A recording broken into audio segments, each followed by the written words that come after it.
Gentlemen, gentlemen, once more the four of us are gathered hence. And today I am greatly displeased, Simon. What hath displeased you, glorious leader? Was it that villain, Richard Crook, yesterday in the chat? I admired how you dealt with him with both firmness and yet mercy. No, it is the heat. Oof. When is this summer going to relent? We've already had 4 heat waves. It is impertinent to have another one. How dare it be above 30 again? You know, how much more of this must we endure? Aren't you like lying like Ray Winston by his Spanish pool in the Yellow Budgie Smugglers, going, "Oh, it's hot, it's roasting, boiling." No, I've never enjoyed the. Which is the great irony, given that I've talked about the solar virtues and so on and so forth. But I remain an absolute despiser of summer. And contrary to those people who claimed that it is simply because I was carrying a few extra pounds. Well, let me tell you, I've lost those extra pounds now. And I'm now once again a slip of a lad, as I was for most of my life, and I still absolutely despise it. So that had you, didn't it? It's nothing to do with any of that. I just always despised anything above about 25, and I start becoming greatly unhappy with it. Yeah, especially if it's humid. The humidity is even worse than heat. I think.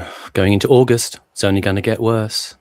Still, it'll be fun when you go down to the Notting Hill Carnival and, enjoy throwing a few moves. I'll go. I'll meet you there if you want, AA. Do you want to go? What to the Notting Hill Carnival? He's longing for jerk chicken and humidity. Let's do it. I've been before. It's obviously horrendous. It's like a bit like a daytime rave, basically. Like, there's like house music and like ragga and stuff. No, I'm not going to Notting Hill. And you can get probably like for some goat curry now and rice, it'll be like 20 quid or something, and you get stabbed. Yeah. Simon, you quoted Sexy Beast there. Are you guys all fans of Sexy Beast? I like Sexy Beast. Very much. I rewatched it the other night in preparation for this renewed heat wave. Just to kind of, it's a very sweaty film, isn't it? Yeah. It's great. Do you like it? Yeah, I do. Yeah. I especially appreciated the psychotic energy of Ben Kingsley in that film. Yes. Friday, Grosvenor, you'll be there. No go. You will. Yeah, you will. Yes. Roundtree, like Smarties. Yes. But why the boulder? Why does the boulder come down? There's a huge boulder. It's thematic in it, Horace. It's thematic. A random act of God. It represents the disruption of a peaceful life by the unseen forces. I love his imagine that you can have a settled state. I love his lines about. He says, "People say, don't you miss it, gal?" I say, "What? England? Nah, fucking place. It's a dump. Don't make me laugh. Grey, grimy, sooty. What a shithole. What a toilet. Every with a long face, shuffling about, moaning or worried. No thanks, not for me." Maybe we should do a recreation of Sexy Beast with Simon as Ben Kingsley. Why does Simon get to be him? He's the one with the acting chops, Horace. I think the Teddy Bass part is actually fun. You know, the Ian Oh, well, McShane. I think Boris should be Ben Kingsley because he's a proper Londoner, isn't he? He's proper, you know. I am from the right part of the country. Yeah, he can lean into the method and be Ben Kingsley for that. I will study for it, you know, for a long time before, and I'll get into it proper. You know. Well, I put in an audition for the Ben Kingsley part yesterday with my. Let me show you again. With my taking out of look at this. My taking out of Blam Glass. Look at that. Look at this slot. Look at this Took him out. Now you say that, right? But it's a real photo. Look, it's an actual real photo of me. It can't there be. I am. Can't be. It is. Right. That's literally yesterday. Oh, I see. It's a composite. Okay, right. I thought I just. All right. Okay. It's funny that you travelled to his bedroom to punch him out as well, and like caught him unawares while he's still streaming. Well, there he was moments before I burst in through the door, and I just took him out. Roundhousing the young scamp. There he is, the scamp taken out. Biff. You keep fucking looking at me, Bambless. I'm going to put you in the fucking ground. You Dr. White, honk, jam rag, bubble. Do you know whose energy I always liked in the kind of same ballpark as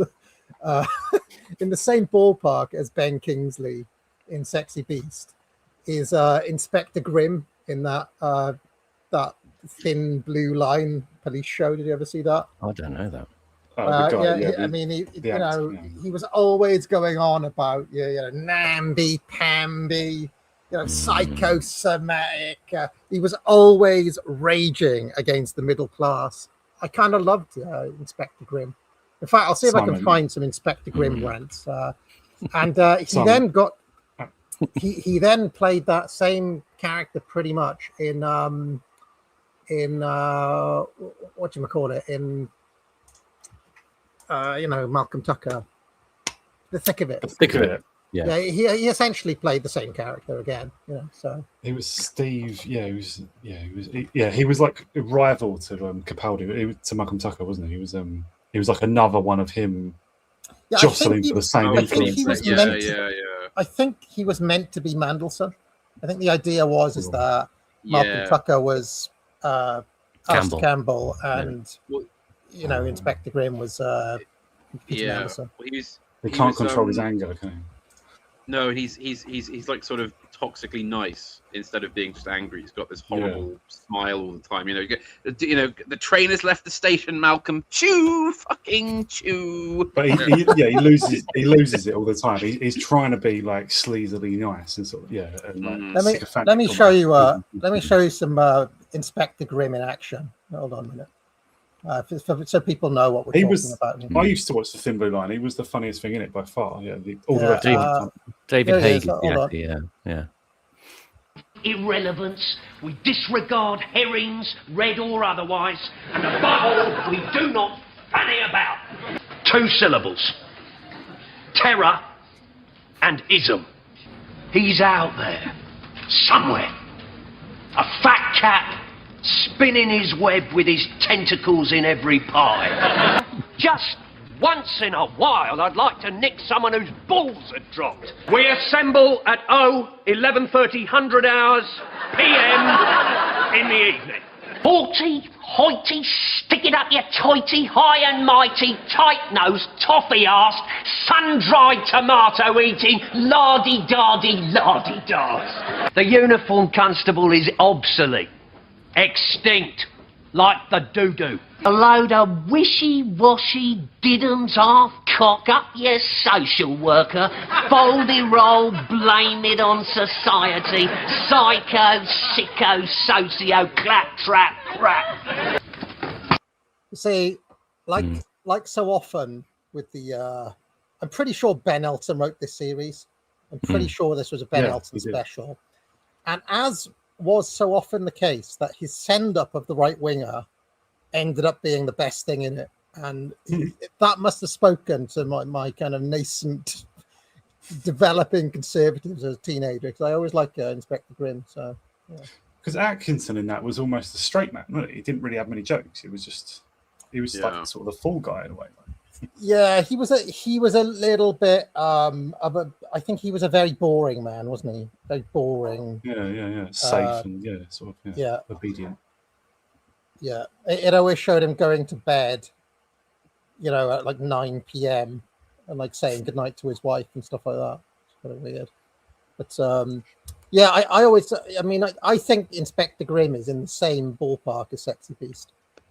A little bit less insane, but it's kind of in, would you fancy having a crack at that role, Simon? I couldn't pull it off. I wouldn't have. I think you do need some sort of authentic East End chops to do that sort of stuff. I mean, you remember like in the Long Good Friday, the scene in the meat locker where he's got all the villains there and they've got some of them suspended. I mean, the lore of the film is they got a few, tasty East End geezers in for that. There were quite a few of them who had proper experience, and you can't fake faces like that.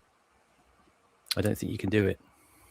Alan Ford's in that bit as well, isn't he? Yeah, you've either got that or you haven't. He's always looked the part of. Obviously, everything I've seen him in, he's always a gangster. I'm sure he's not in real life, but he just looks the part of criminals, doesn't he? And I'd say Ben Kingsley is a rare exception. Yeah, he pulled that off brilliantly. But I always remember Ben Kingsley was in a film with Who Would You Do? Legend and unbeatable champion Jennifer Connelly, called The House of Sand and Fog, where they were playing an Iranian couple. Yeah. And I didn't actually watch this film. I watched like the first 10 minutes of it. But in the first 10 minutes, Ben Kingsley and his wife turn up in this neighborhood. And the woman says, "Why they call us Arab when we are Persian? They call us Arab when we are Persian." And, Ben Kingsley looks on grimly. That's the only part of that film I remember. But, so that exists as a film. Yeah. Doesn't he play like an ex-Iranian general or something? He's sought exile in America. Something like that. Yeah. And it's like, their life in America is not what they expected. I can't remember. Is Jennifer Connelly also meant to be Iranian in that film, or could be? Ben Kingsley in real life, one of his parents is actually Indian, and I don't mean born in India. I mean Indian. Yeah, that's how comes he played Gandhi famously. But also the guy in Schindler's List. I think he was born with the name Krishna Pandit Banji. So Ben Kingsley is a kind of bit of a clue there. Yeah. Bit of a giveaway. Yeah. What else has he actually been in, Ben Kingsley, apart from Gandhi and The House of Sand and Fog and Sexy Beast? He was in The Sopranos, famously. Was he? As himself. Oh yeah, Schindler. Oh yeah. Wasn't he in BBC Dickens adaptations? Mm-hmm. Wasn't he in Bugsy, about Bugsy Siegel, the gangster? I think he played Meyer Lansky. I might have misremembered that. I think he was in that. He's been in some other crime films. He is quite versatile. Fair play. He's a really good actor. Shutter Island. Is he still active, Ben Kingsley? He's 82 now. Yeah, I think he's still active.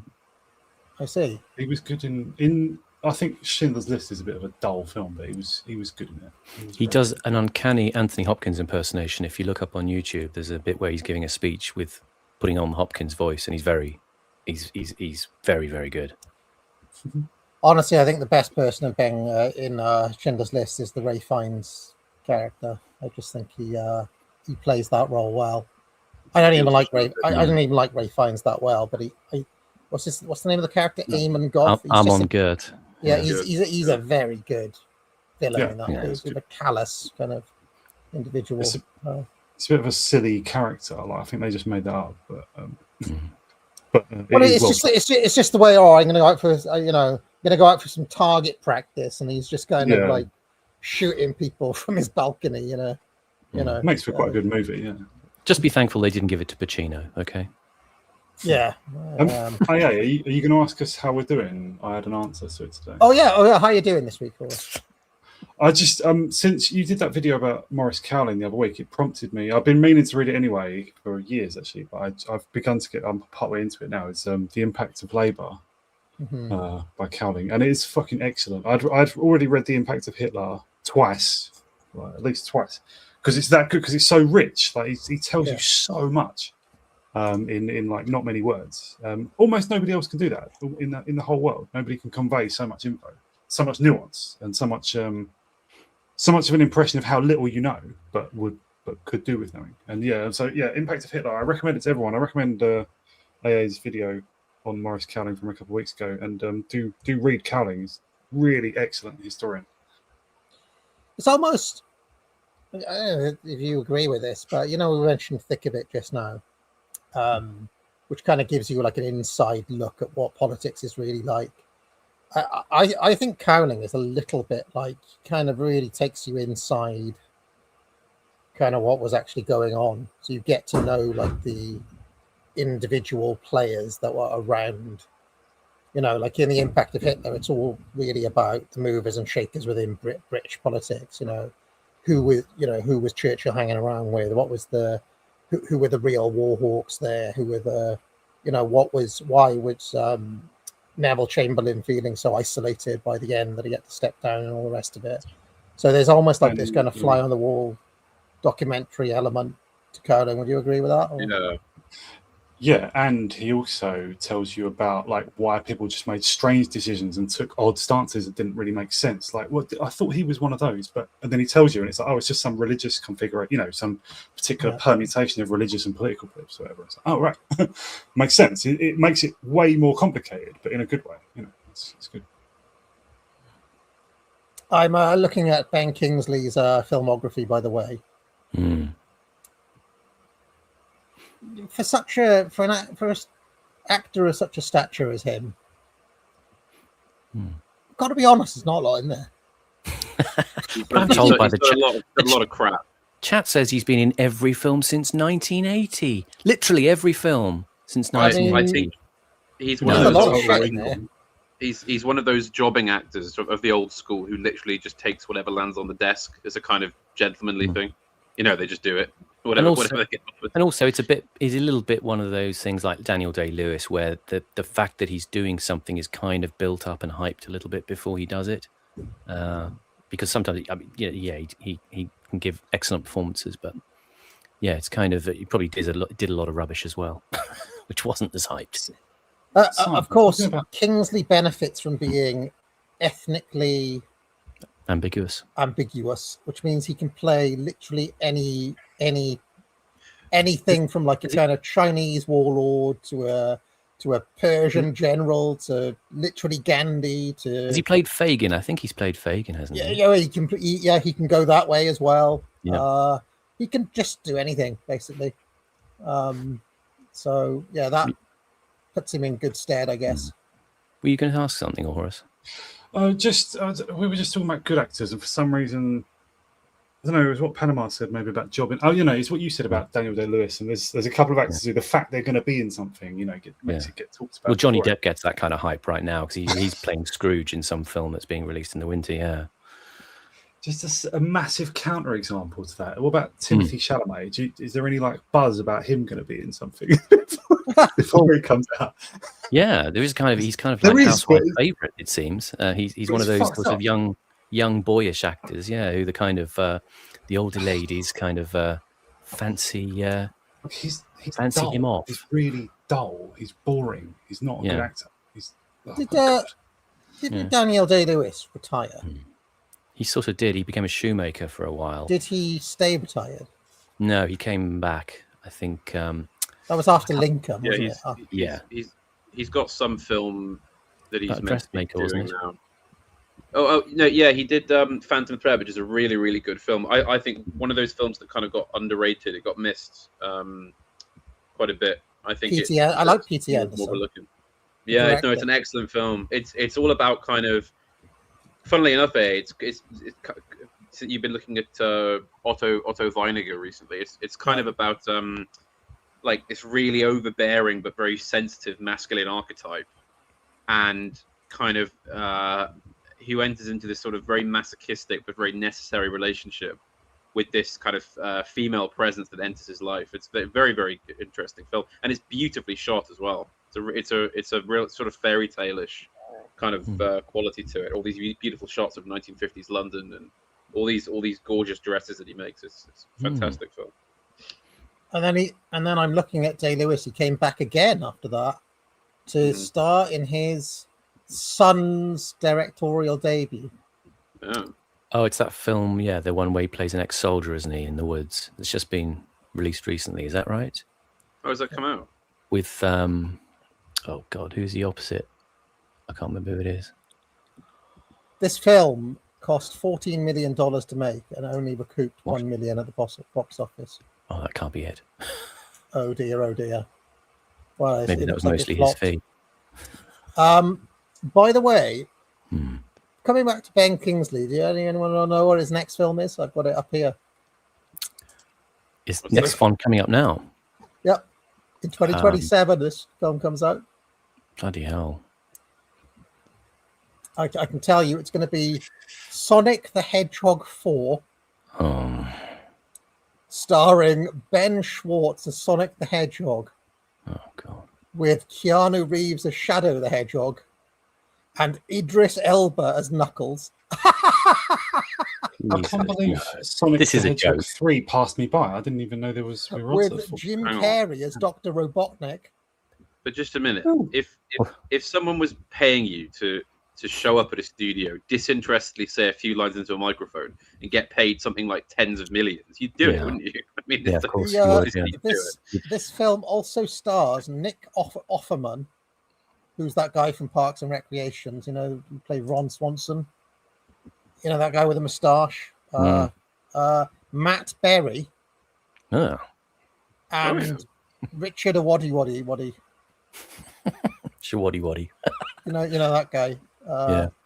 So, who actually directed a movie that I really liked called Submarine. Submarine, yeah. About 16 years ago. Not seen that. I'll have a look now. I went to the cinema to watch. I dug its 1970s aesthetics, and it's that was one good movie.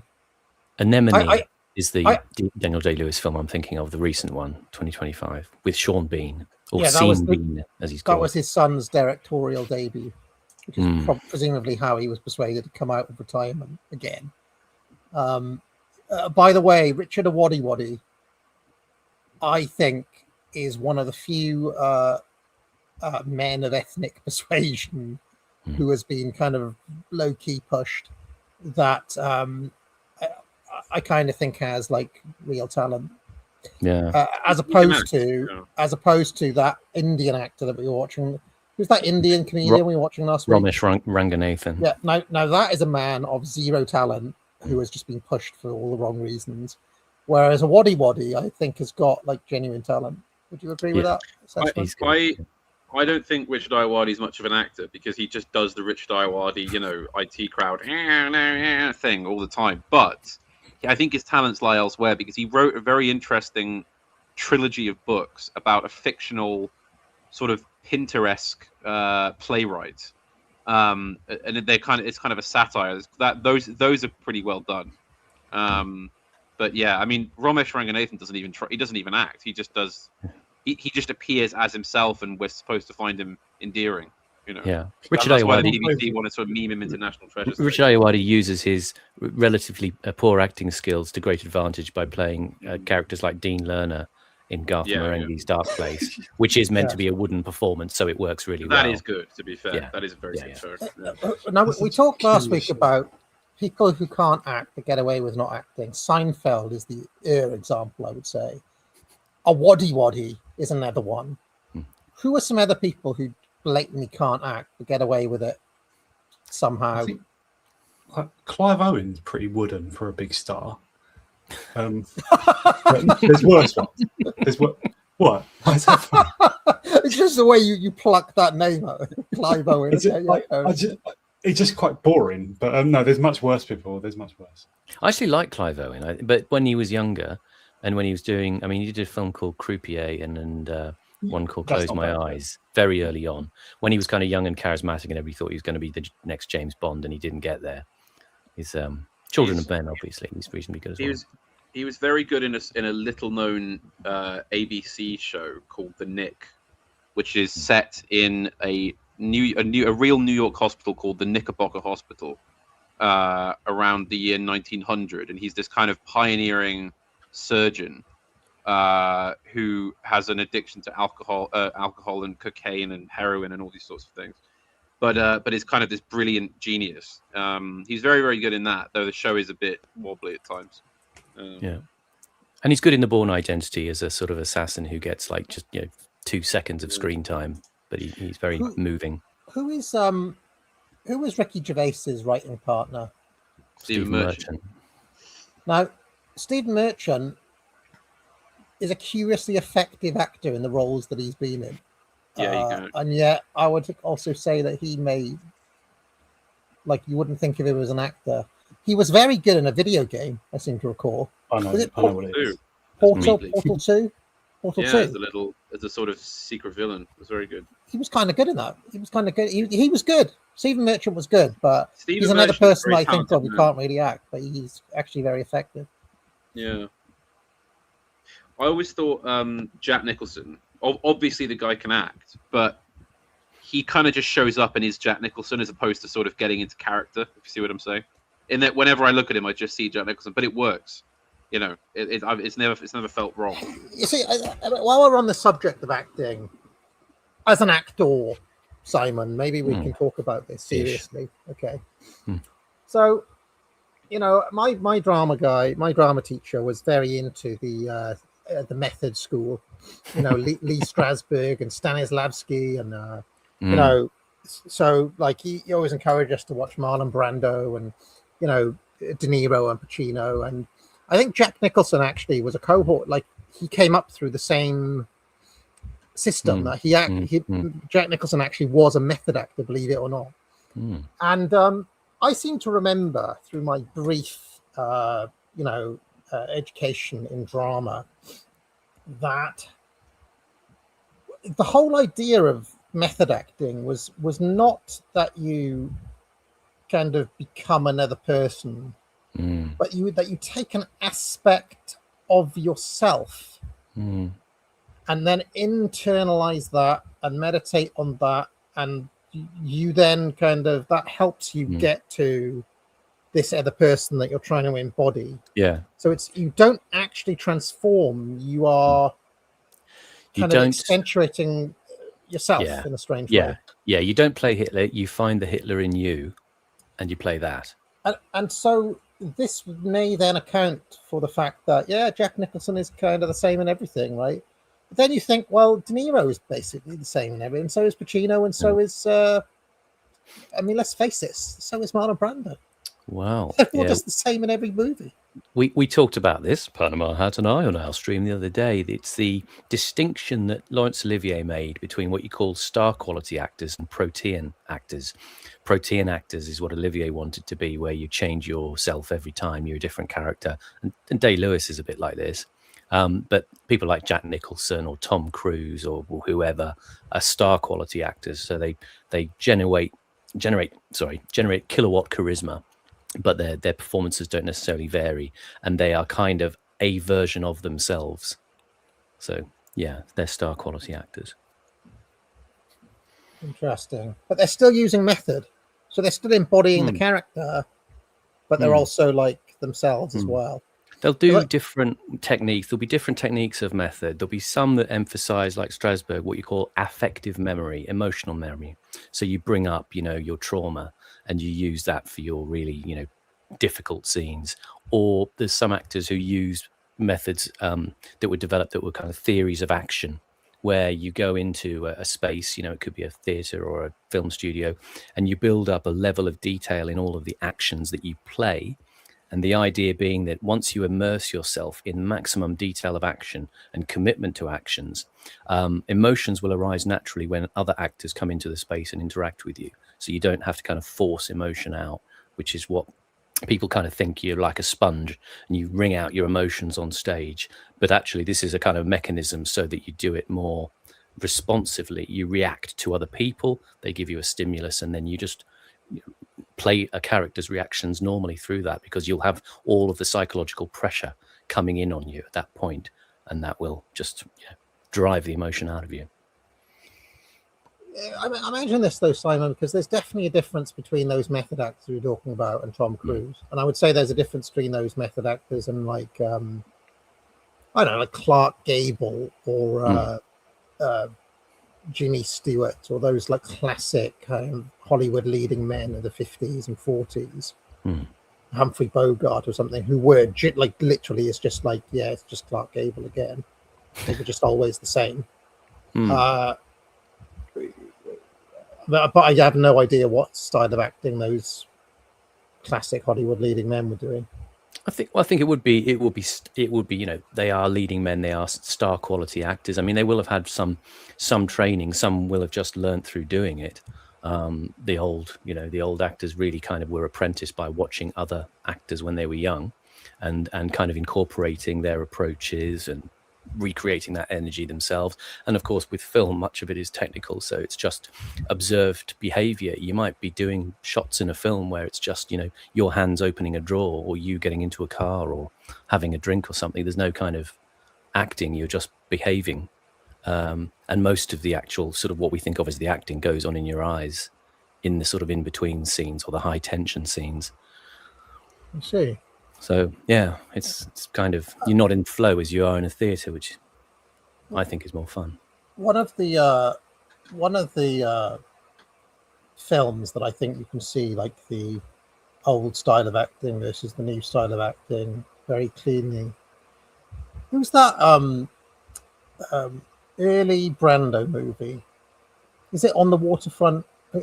What's the one where that actress, was it Natalie Wood? Was that her name, Natalie Wood? I think it's On the Waterfront, because there's Streetcar with Vivian Leigh, and then there's On the Waterfront with I'm pretty sure it's Natalie Wood. They were never in a movie apparently together. It could have been someone else. Let me just figure out who the name of this actress is. Isn't it the one where Brando ends up sitting there going, "There could have been someone"? Yeah, that's the one. That's the one. That's On the Waterfront. Yeah, On the Waterfront. Could have been a contender. Who's the chick in that? Eva Marie Saint, I think, is the actress in that movie. And in that film, Brando is doing like absolute core mumblecore Brando, but she is doing like almost like 1940 style crisp diction, screen actress, stagey. It's very strange. So those scenes between those two are very odd, because you can barely understand what Brando's saying in his mumblecore, and then she's turning in like a kind of, you know, almost kind of classic silver screen style performance. So I think that's a weird film for that, for the kind of contrast in styles. Anyway, shall we get on to Andy Burnham? I will remind people that they have literally days left, 2 days left for promo code Scorcher. It will expire midnight on the 31st, and that will be the last sale until Halloween. So take advantage of promo code Scorcher. Now, what's this story about the explosive report? What am I talking about with Andy Burnham? The plotting by the deep state has now been exposed by this explosive report. Well, this chap on Substack sent me this article by a man called Richard North, who I think has been around for a very long time. Pete North's dad. Sorry, that's Pete North's dad. Isn't it? He's also the co-author of The Great Deception, an excellent book. So big on the climate change stuff. Yeah. So, you know, yes, we will accept that he's Pete North's dad. He can't be successful at everything in life, but Richard North has written this very good article. Okay, and I thought I'd give it a read, because I think it's quite. When I read it this morning, I was like, this is quite a big story on the sly, and probably should be a bigger story. So let me just read it. I'll get it up here. It's Turbulent Times by Richard North. Politics Taken for a Ride, July the 26th. There can be little dispute that social media, and the X platform in particular, is carving out a niche for itself in asking questions that the legacy media isn't asking or hasn't got round to asking yet, as well as providing some answers. In that category currently lies the timeline for the establishment of Mr. Burnham's boomer joke, ego extravaganza, his home from home in Manchester, located in Heron House and grandly labelled Number 10 North, which I put on the front cover. Did you notice that, Simon? I did. Very good cover. People appreciated that cover today. Little cheeky references in it, callbacks even to earlier thumbnails. I was already framing questions in my own mind and was putting together a piece for today's post when I happened upon this post by Gordon Fielden, a man unknown to me, but one who makes some very good points which bear repeating here rather than reinventing the wheel. There are occasions in public life, Fielden writes, when the official explanation may be perfectly true, yet still leave important questions unanswered. The creation of Number 10 North in Manchester appears to be one such occasion. Within days of Andy Burnham becoming Prime Minister, he reminded us, Heron House had already become an official extension of Downing Street. Ministers were meeting there, officials were in place, the branding was unveiled. Furthermore, as we are all aware by now, the building was presented not simply as another government office, but as a symbolic new centre of executive government. The explanation offered is straightforward. Heron House was already a secure government facility occupied in part by GCHQ and equipped with the communications and security infrastructure necessary to support sensitive government business. The plot thickens. This is where it starts getting interesting. But this then brings us to the point. The rationale for choosing the building does not explain when the decision to transform it into Number 10 North was taken. And, says Fielden, that distinction is important. Major government projects do not ordinarily emerge fully formed in a matter of days. They require planning. Officials prepare submissions. Departments consider practical implications. Security assessments are undertaken. Budgets are identified. Staff are allocated. Procurement decisions are made. Communication strategies are developed. Collectively, he argues, these steps leave a documentary record. If that process occurred entirely after Mr. Burnham became Prime Minister, then the civil service achieved something genuinely remarkable in an exceptionally short period. If planning began earlier, that is not necessarily improper. Government and the civil service often undertake contingency planning, so they are ready to implement decisions once they are formally approved. This issue, therefore, Fielden asserts, is not where the planning took place. It is when it began, who authorised it, and under what authority it proceeded. These are straightforward questions of public administration, he says. Among the questions that deserve clear answers are, on what date was Heron House first proposed or selection as the location for Number 10 North? Which department first instructed officials to begin planning the project? Other questions that arise relate to when GCHQ was first consulted regarding the use of Heron House. When were staffing plans approved? When were branding and communications commissioned? When was the first public expenditure authorised in connection with Number 10 North? Which ministers or senior officials approved the principal decisions? None of these questions implies wrongdoing. Each seeks to establish a factual chronology. That chronology matters because public confidence is strengthened by transparency. When government undertakes a significant constitutional and administrative change, the public is entitled to understand how that decision was reached. If the government's account is incomplete, publishing the timeline would remove unnecessary speculation. If there were earlier stages of planning, publishing the timeline would explain the sequence of events and the basis upon which officials acted. Either way, openness serves the public interest. Thus, Fielden concludes that the most effective way to resolve the debate is therefore not through political argument, but through documentary evidence. He wants the timelines published, the dates on which key decisions were taken, with details of the part. Yeah, go on. I think the rest of it's just waffle saying the same thing over and over again. If you just look ahead, it just keeps repeating. Like, it sort of deepens the point. I think at first, when I first read it, I thought, well, this feels circumstantial, but then I think it kind of builds momentum. Yeah, let us get once we get to the details, you'll see that the timeline does not quite add up. Okay, the documentary record exists, he says. It should not be difficult to produce. Until it is, the questions remain. not because they have been invented, but because they have yet to receive a complete answer. As it happens, remarkably little has been published in the legacy media. The local press tells us that a separate suite of more than 4,700 square feet at Heron House is being used with the government subleasing the space from Manchester City Council. What we do know now from social media picked up by AI is that the lease agreement for the temporary suite at Heron House was approved on the 10th of June 2026. The public record of this has been posted on the council website. The agreement was approved by Manchester City Council. The arrangement is a sublease agreement between Manchester City Council and the UK Government Cabinet Office. This leads a Never commentator to ask further questions such as, why did Manchester City Council approve of a lease for the seat on that date?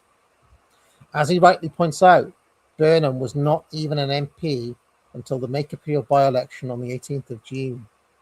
And this is where it gets interesting for us, right? They approved it on the 10th. He wasn't even an MP until the 18th. He didn't become the Prime Minister until the 20th. So was the temporary headquarters for Number 10 North being signed off weeks before he was even elected to Parliament? And this, of course, begs the question of how a serving mayor knows he's about to win a by-election, get parachuted into the leadership, be crowned PM within weeks. The inference is that the entire sequence was already locked in. The fix was in. The deep state had already planned it.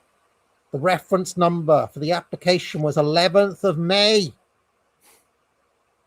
Inspector Morse fans, eat your heart out. But North has cracked it. But wouldn't we take this as read? But surely we would. It was taken as read that obviously it didn't just happen sequence by sequence. It was a deep state plan, right?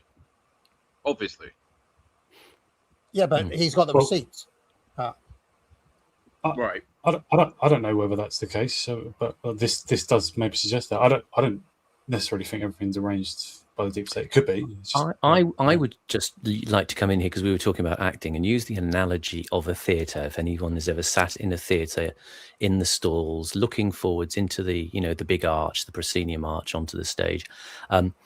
The idea of a theatre is that you have a certain presentation, in front of in front of you, and the stage is recessed away from you in the distance. Behind the stage and above the stage, there's all the kind of mechanics, the fly system, which brings in the scenery and the lights and the scene docks to either side that wheel on, the bits of landscape or texture or set pieces. And while you are watching a scene playing out in real time, there is stuff going on behind the stage in those areas which you do not see, which plan and anticipate the next scene that's going to be coming up, where new scenery is shoved on, old scenery is taken off, stuff flies down from the ceiling, and all sorts of things happen. And it's perhaps just a useful analogy to think of, what we see as politics as a dynamic system, whereby we are seeing the stuff that goes on in front of what we call the front cloth on the stage, and meanwhile at the back and up in the flies, other things are snapping into place, fitting in, being anticipated, being rolled on, being rolled off. So I think can we crystallize it in this instance? So what is being done in the back? What has been prearranged here? What's the scandal like? The suggestion is, right, because this building, which was subject to a £13.5 million refurbishment, because the deal had already been signed with Manchester City Council, because the fix was already in before they even knew that Burnham was going to win the by-election, before they even knew he was going to become an MP, right? The application was put in all the way back in May, and it was signed off in June. He didn't win until the 18th. All of this suggests that this was a fait accompli, whereby either the Makerfield election, was a fix, or even further, that the deep state had already planned for Burnham to become the Prime Minister months before Starmer had even resigned. Do we know who in the deep state that would who that would require? Like, well, not GCHQ, who are sitting in that building right now and providing the security infrastructure for number 10 North, Manchester City Council, who signed off on the decision, whoever it was who put the application in, Andy Burnham himself, and whoever else is involved, whoever was in the cabinet who was involved in the application. Bear in mind, the last couple of years as well, Dominic Cummings has been coming out with the emphasis on the idea that the Cabinet Office is the powerful organ at the centre of the state, and Cabinet Office secretaries have immensely more power than any one single minister or civil servant to literally pre-script the meetings, to arrange the directions in which policy is going to be implemented, and so on. And I don't doubt that this, in the same way that, you had during the Cold War, the deployment of, regional seats of government in bunkers all around the country, pre-prepared places to where the government could move at a moment's notice in order to carry on. I mean, these networks existed, they still exist to some extent. So the idea of shuttling people quite quickly in what seems to be an impressive operation probably isn't all that impressive. These sites are marked out and kind of ready to go. That's the point. That's the sort of slickness and professionalism that you don't necessarily associate with the British government, but is there. The point is that Heron House was not just 4 days in the making. This had been months of preparation to get this place security ready for the government to. And it would only be done for Burnham if Burnham got into number 10, right? It would only be they would only do it for that. Which means that this was a done deal. This was already planned for. I think there was a shift because if you remember, all through Keir Starmer's administration, there was the whole thing of, he's got to resign. He's done this badly. No one likes him. Blah blah blah blah blah. But he never had to worry about that because he obviously had backing from the higher ups, right? Like full confidence of the board. He was their guy, and he was going to be fine as long as the situation remained as it was. And then I think at some point there was a security rearrangement. I think the powers that be have decided that they need a different approach to defense and security, possibly because of the changing foreign situation. And it was decided that for whatever reason, they would have as their face for this readjustment Burnham rather than Starmer. And then they just simply made all the switches internally and, did the action. That is conjectural, but it seems to be. It was clearly something to do with security because as soon as Burnham was. Before he was even actually in number 10, it was even a little while prior to that. He was basically confirming that there would be X amount more for defense spending, that there would be X amount given to the security services, that there would be a clearance on further operations in certain capacities. So I think that's what it was. And I would say security as well was something that I thought of a week or two ago. When this site was first shown, I was really struck by the oddness of the fact that they were sort of putting the Prime Minister in that building, and there's literally, part of the building is a Slug and Lettuce pub next door, and on, you've got what looks like a regular office building, and there's some armed cops at the door on the street. It doesn't look like a secure facility that you would normally think of. I mean, there's no kind of standoff distance from the building. There's no sort of access. You're just walking on the street past this building where the UK Prime Minister is, and it struck me as it looked ridiculously insecure. So I suppose then the thinking is that they must have attended to that well beforehand in order for it to look that way. I don't think they would just take any old office building that wasn't to a degree, bomb-proof. Communications were secure, and just wheel him in there. So that there has been anticipation of this, and there's an art to making it look like it is just a casual office building on a street, and hey, you can just walk past. The fact that there are no kind of gates like you have at Downing Street or other secure government buildings is really kind of strange. So there it is. I mean, there was the other article you gave me, Simon, which I think probably plays into something that Evelyn and Scrump have talked about, which is that the way that the system, the regime as we call it, or the government, is able to reframe things such that their control of what Walter Lippmann would call the pseudo-reality does actually result in people changing what they talk about. For example, if you go back a couple of months, do you remember all of the energy around Zach Polanski and the Greens? Where's all that gone then? What happened to the Greens? Do you remember when Reform were being predicted to win a landslide of over 450 seats? What happened to all that then? See, all of that is now a distant memory. And the chud sphere of, slop-tastic content creators are now reduced once more to talking about the Odyssey and culture war slop. Have you noticed? Ladies and gentlemen? It's like the UKIPs again, and the momentum. It's all of that, but 2.0. I'm reminded of your videos this week, where you talk about the dangers of spending your vital energy, let's say, on things which produce nothing. That's all. But what can you like spell out? Because I'm a bit slow with stuff like this. Like, spell out what exactly are you saying there? Like, you're saying content creators have been like they just content creators are told to just switch off of politics? Or the energy, because there is a great power in narrative frame control, and a lot of energy was built up into hating Keir Starmer, basically, on both the left and the right. The left hated him, and a lot of the green energy, the green. I don't mean green energy. The energy behind Zach Polanski and the Greens, and Navarra were guilty of this. That woman that I look, what's her name? I forget her name now. No Justice. And who's on Navarra as well.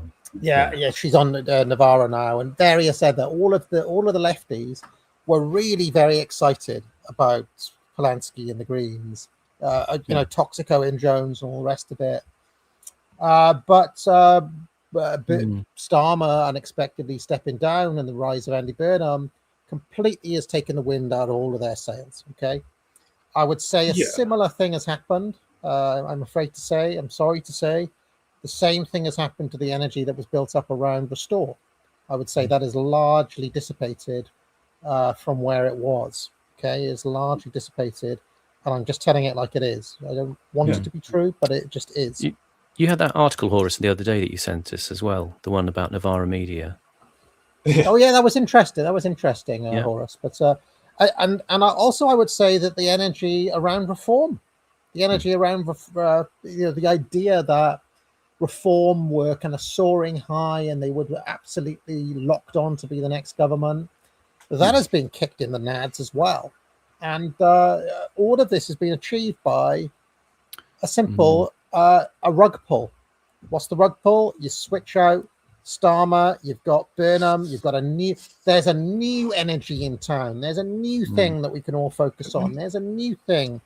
And lo and behold, we're basically, because the energy and the enthusiasm has gone, everybody's back to talking about slop-tastic, Odyssey, and various other, slop of the week type topics. This article here, right, by Dan Hodges, which you sent me, Simon, kind of speaks to, how this change of energy may, in some ways, how is it being achieved? Well, Ellen Stewart says she's having a Harold Wilson summer. The social media influencer's latest offering involves footage of a former Labour Prime Minister resplendent in khaki shorts, blue t-shirt, and binoculars, holidaying on the Isle of Man as Lady Gaga's Summer Boy plays jauntily in the background. So this is a Harold Wilson meme.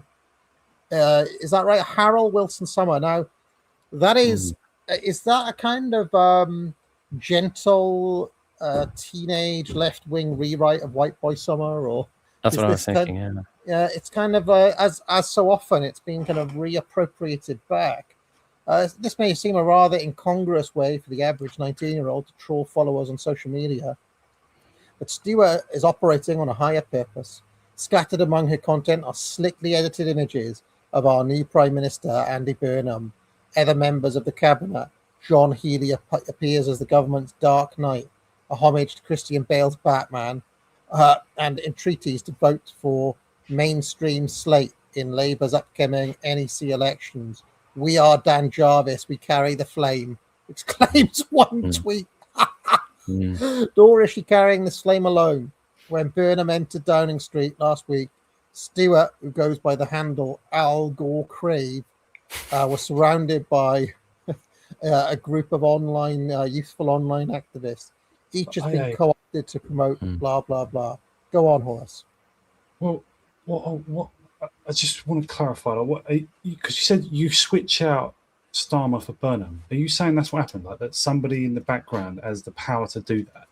Because a lot of people say this, but I never. What's the substance of this? I understand that is possible. That could be happening, but do you think that's what happened? Like somebody actually momentum. You flip the script. It's a rug pull and a momentum switch.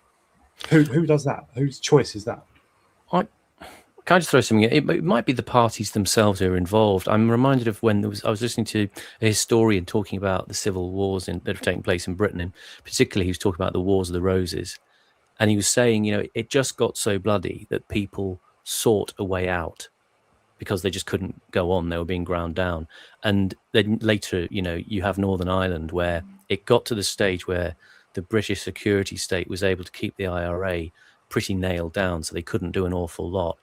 And then people from the IRA approached the British and said, look, let's find a way out of this. So when there's a kind of interior conflict of a certain nature that's going to be intractable, and Starmer must have been aware that his position was not tenable in the long run, there perhaps would have been the parties themselves approaching each other and say, look, mate, we've got to find a way out of this.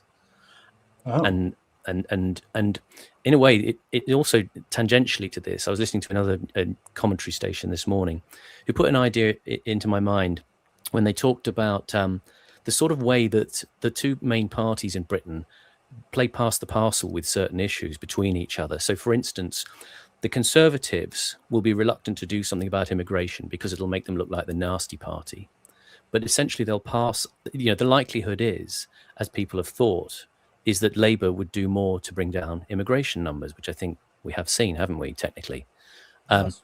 And so the idea is that the parties have an arrangement whereby they kind of pass the toxic issue to the other guy, because it won't look as bad if Labour do it, because then it'll be them being sensible, firmly in charge of the country. Whereas if Tories do it, it'll look bad. So there'll be another issue which the Tories will implement, like, say, economic restructuring, because that seems more in line with a free market idea of governance. Or massively increasing immigration. Well, yeah. Who's was that also arranged between the parties? Well, they'll massively increase it in favour of some people have been dismissing the idea that it's to do with just serving big business and corporate interests, because most of the immigration is probably the sponsored visas are probably for high-end professional jobs, but the mass immigration is also fueling parts of the black economy and parts of the low-wage economy, which the Tories kind of want to want to keep. They want those care homes to keep going. There's a few people making money off that. But that's not actually about the immigration since, like, say, Boris Johnson. It's not actually about solving a shortage of workers in care homes, whatever, is it? Care homes visas are the means by which loads of people have got in. They're not actually care workers. Some of them, they do it for like a few months or whatever, but it's a way of them getting in, then bringing in 20 family members and so on and so on. There are ideological reasons alongside that as well. Yeah. To disrupt the ability of people to coalesce in certain organized groups, you break up their ability by changing the demography. Sort of dissolve whatever is homogenous or solid or rigid or anything. Like, are we saying then that there would? I mean, but you're not saying that these understandings among the parties or among a few people from each party or whatever govern everything. You're not saying that. Well, you're saying that there's moments when I was saying that what was related on this conversation on this news channel this morning was that essentially, like, a Tory minister had basically sort of given an off-the-record comment to say that, we get Labour to do that sort of thing because it's easier for them to sell. And I thought, well, maybe the reciprocal relationship it plays out as well. So in a sense, it is a uni-party divided into two kind of PR fronts, which can sell different issues. And in a sense, they are contrary to the issues you think they would be selling. You pass the one that traditionally you would have thought, border control, Tory issue, you pass that actually to Labour. Similarly with crime and policing, you pass that to Labour actually, rather than do anything about it yourself, because you will look bad if you do something about it yourself. Whereas Labour can do it and say, we are sort of looking after the community, we're being sensible, we're restructuring. And meanwhile, go on. Sorry, do you reckon this is one way, or do you reckon like the example I tried to flip it? Could be a way. Like, would it be the case that any Labour minister would sort of leak that? Yeah, we wanted immigration to be quadrupled in 2020 onwards, and so we let the Tories do that. Is that, does it work that way as well? Because if not, I'm like, I don't know. I don't know. I'm just theorizing. I think what you said makes sense, but much more in Labour's favour or in favour of the left, because the Tories basically, and I mean self-consciously as well, they are with the left. Like that. I mean, not on full socialism. Okay, so maybe asymmetric, and actually, the Labour does the bulk of the laundering of difficult policies. Fucking hell, yeah, that does kind of make sense. As to whether it explains, being able to actually change prime ministers. I mean, that was within one party, so yeah, I mean, it's possible. It basically means a leadership challenge, doesn't it? But my sense is there would have been internal negotiation to get to the point whereby Starmer can be ejected without too much indignity, and Burnham can come in with relative smoothness. I mean, one of the things when AA sent the article over to us is I looked up, what was the financial markets disruption with Burnham relative to other prime ministers over the last 10 years, and of course it was relatively smooth. The pound, did well when they announced Shabana Mahmood was going to be the chancellor, and I think gilts were down, that sort of stuff. Right. So there wasn't too much. They weren't frit as much. I mean, also let's not forget, Burnham approves use of UK bases for some US strikes on Iran. Right. And if you want to talk about his compatibility with Trump and Netanyahu, I mean, there's loads more you could adduce to that. Like, look at Jodie McIntyre's Twitter account. I won't go into detail, but just loads of the people Burnham has appointed are like, well, I would say Israeli agents, but maybe that's putting it too strongly. But close to that. In fairness to him, the lot of these headlines around the basis thing are somewhat misleading in that he didn't approve anything. He just hasn't altered a pre-existing treaty. And it's also far beyond his power. Even if he wanted to, he couldn't make any changes to those. Those are all deep state military things. So where it says here, the new prime minister made the call after being briefed. That's basically just like, we're doing this. Media carry on for now. It's not. Yeah. They're implying that he made an active. He rang up Trump and went, "It's okay. I'm going to allow you to use these." It's not what happened. Right. He does this outside his remit, basically. My thing, Josh Simons, who sorry Simon, but the article about Heron House, Heron House, mentioned obviously Josh Simons is central to several of these things. He seems like an Israeli. Just loyal to Israel, not an Israeli agent, formally, but and much about the removal. Strangely, because Starmer was not hostile to Israel at all, but strangely, quite a lot of the new. I mean, Ruth Smith is actually called Ruth Anderson now, but she again, she is maybe an agent of the US and Israel. I don't know. I mean, she's a real piece of work. She's also ex-director of Hope Not Hate. It's not just this Matthew something geezer. There's loads of people from Hope Not Hate. Again, Hope Not Hate, I think Israel when I hear that. Loads of the same people in Hope Not Hate are Jewish labor movement. And that is an Israeli spying operation. There's loads of the same personnel. So I don't know if that's a factor. I just thought I'd mention. Mm-hmm. Well, also, if we continue with this article, one of the little details that is interesting here are these young influencers, right? If you compare these to the Stormtroopers, it's a different energy, isn't it? Right? There was no youth Starmer movement, whereas that Burnham's got these kind of young teenage groupies now to Wholesome counter chicks. the conservative youth, right? Because there was a huge thing about Reform and Restore having youth activists, right? So, well, now Labour have got youth back on their side. If you have a look, Labour's share of the vote among 18 to 24-year-olds has risen by 12 points since Burnham came in. Flip the script. Also interesting, we come down here, I'm trying to find the mention of Polanski.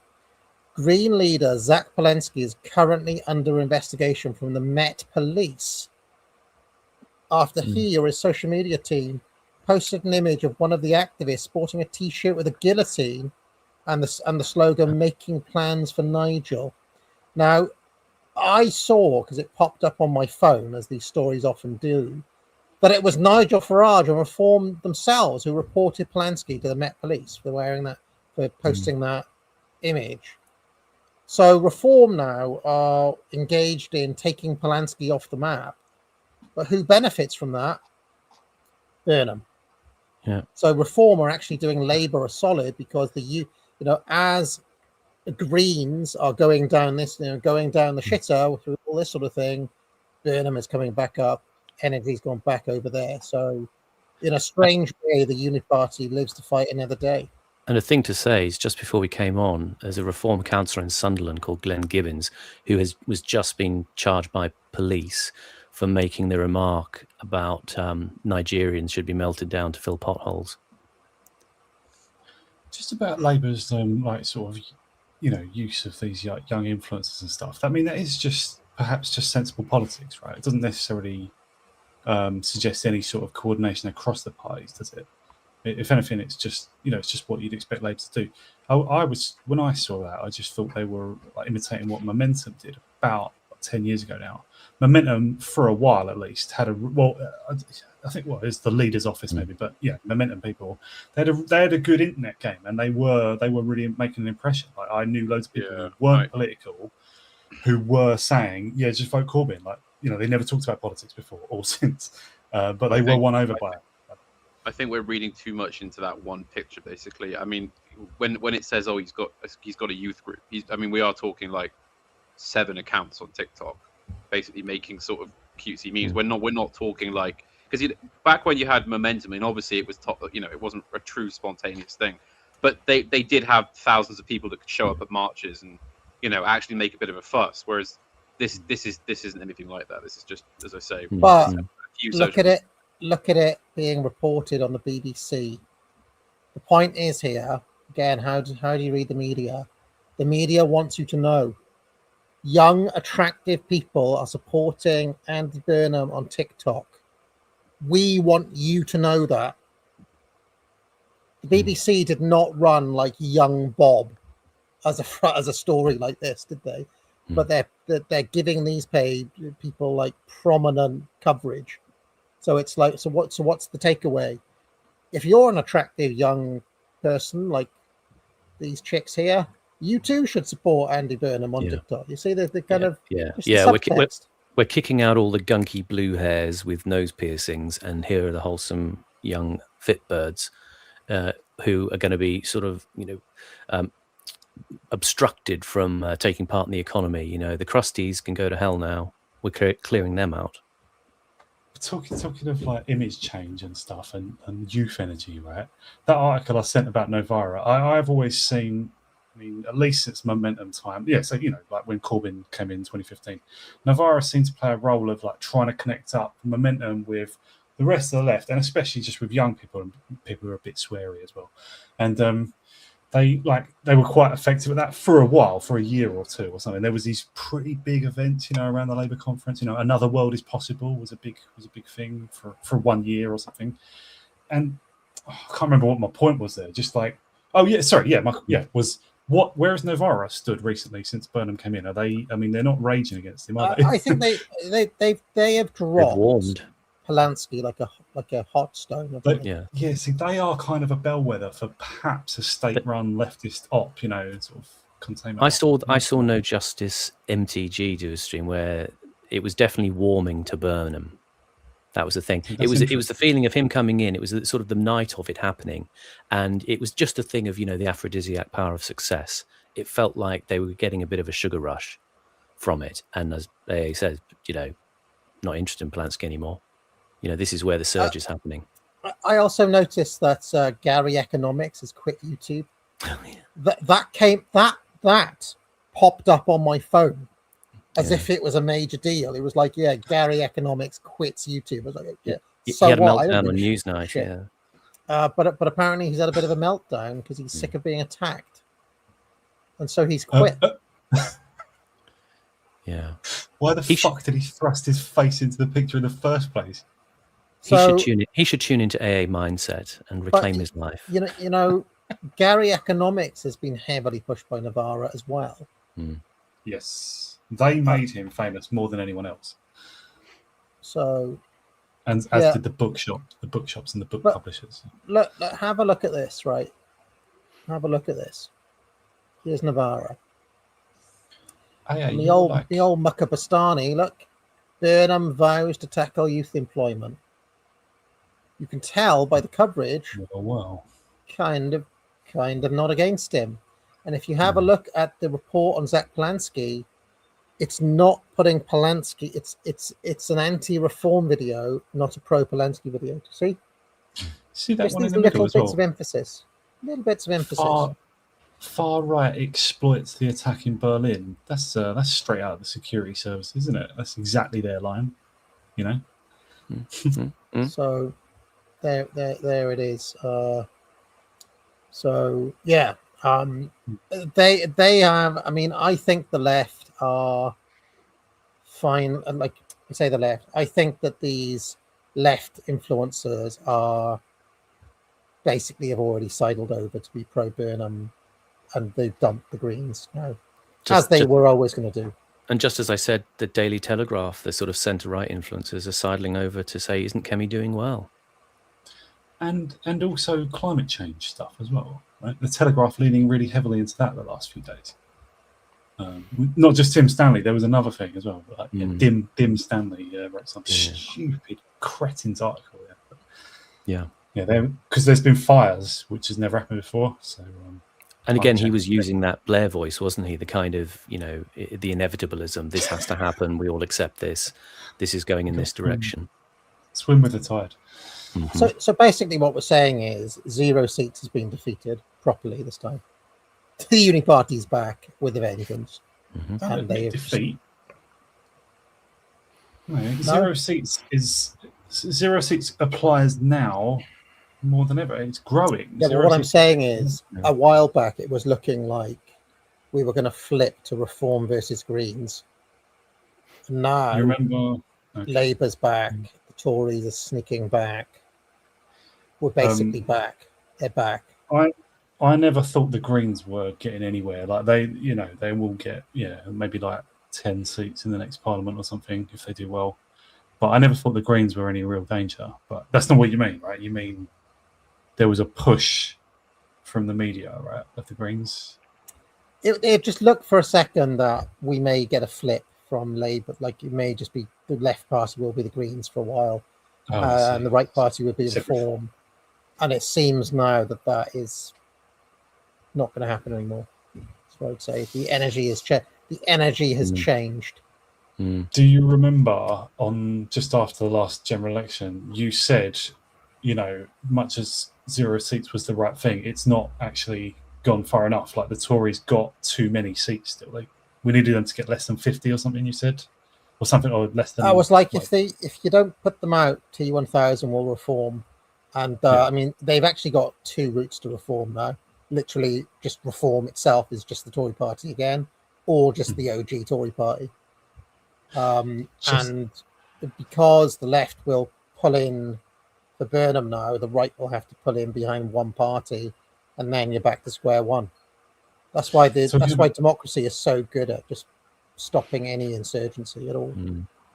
Speaking of peculiar containment operations as well, perhaps Navarro's equivalent on the right now is that crew. I don't know even if they are a crew, but like Raw Egg Nationalist seems to be doing, he's like back to reform everyone. And like, obviously, if the Tories overtake Reform in the polls, it will start to be back to the Tories, everyone, right? Because all the arguments that Reform guys make against Restore, there's loads of criticisms you can make of Restore, but they're not making them. They're making the stupid one of you let Burnham in and now Labour are, back on. All the arguments that the Reform guys make against Restore will also apply against Reform. And if they did apply it against Reform in the last general election, if everyone remembers, Reform was split in the vote, right? Raw Egg Nationalist, I suspect, is even working for the Tories. Ridiculous as that might seem. But yeah, there's a crew of them who've all got this same line, and they all issue the line at the same time. Yeah, I mean, these people are all fake. I mean, especially bloody Raw Egg Zionist and his pals. I mean, they're all it's ridiculous. I didn't realise. These people shouldn't be given any credence to begin with. If people out there are seriously looking up to them for political takes or views or whatnot, then you're long dead in the water. Unfortunately, this stuff appears in my feed because I'm friends with Zuma Historian, and he replies to anyone in quote tweets and starts massive arguments with them. So, yeah, he's kind of made Raw Egg, but yeah, like Raw Egg Nationalist is really seems to have been issued a line. It's funny to watch. Get better friends, all right. Get better friends. I promise you. If Farage does as usual and bails out and abandons Reform, Restore collapses into nothing. We'll all be there again, being told to vote for the based Kemi and the Tories. Because remember, guys, it's the last election. It's the last one before they take us over, and we can never win again. You better vote Tory. It's too late. They'll all be there. They'll all be there saying it. I will say from my awareness. Sorry, you go on. No, go. Well, that is happening now, and the Telegraph are leading it. But yeah. I'll say from my awareness of the Twitter sphere is that the sort of grouping that you could broadly identify as Anglo Twitter take the position that Reform is the viable dissident option. I'm not saying in the sense of dissident right. I'm just saying the anti two-party option, and that Restore, with the best will in the world, can't make up the numbers. Ergo, best to throw in the lot with Farage's operation. So I think that is broadly the attitude that's being taken, and probably and possibly a lot of the people who are doing that may well have sympathies with the Restore view, but the split is, I think, more pragmatic than anything else, and that attitude is being taken in that way. I can't help suspecting foul play myself, but Well, I think there is a sense of last chance saloon drifting about the world at the moment, and I think people are sort of thinking what they think is the best bet. I understand there's a lot of acrimony about it, and yeah, that's just the way it goes. For me, and maybe for some people here, I think the issues with Reform and Restore do boil down to what AA has identified as the questions of trust and character. I'll never trust Richard. But then again, it's never straightforward there either. No, they're all different factions of establishment trying to vie for position. They're not. Nigel Farage doesn't care about you. Bloody Rupert Lowe doesn't care about you. Let's just get to the base of the illusions, I think. So, I mean, I don't know. I feel that we're almost like back in a holding pattern that basically we're always in 2015 forever.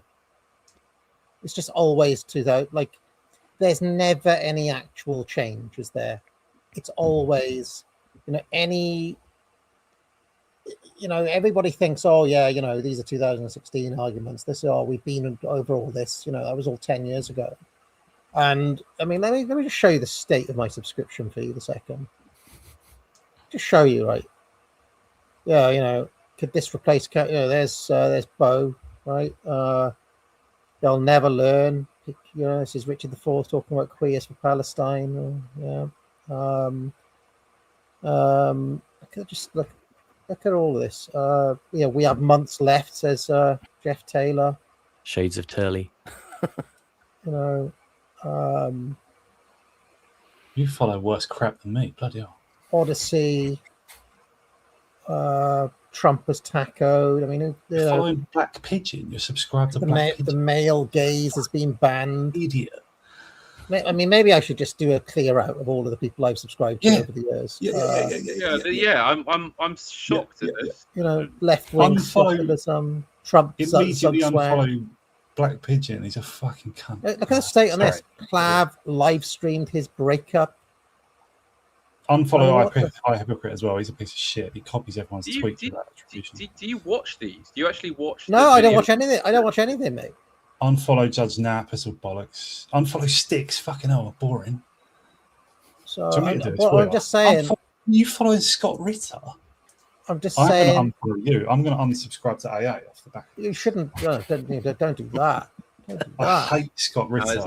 There's one channel that's not on here, Simon. Yes, that's a very signal and conspicuous omission. Yeah, maybe I do sub to you though, Hat. I am a sub of Really? Hat. Yeah. Okay. Thank you. Your feed should be dominated by our content. Oh look, they are cooked. It's over. Tim Pool. Go and watch. Oh Tim my god, Pool. that's even by Tim Pool standards. They are cooked. It's over. Look at Doyle, ancient ethnic blood feed. You know, without even watching that video, I know it's a milk toast, conservative friendly, GOP friendly, edging around the corner. They're as bad as each other talking. You know, it's. I know you know what that video is before you see it. Right, there's a bombshell here though. Fauci Diary bombshell. It's just got a siren in the title as well. It's just. You following Tom Longo? Is that Tom Longo? No, it's not. Where? No. That looked like Tom Longo. Not Tom Longo. Like an Arab. Sorry. No. So it's just, you know. It does feel like the rotation has descended back to 2016 talking points. I mean, it really doesn't feel like anything's moved on at all. You know what I mean?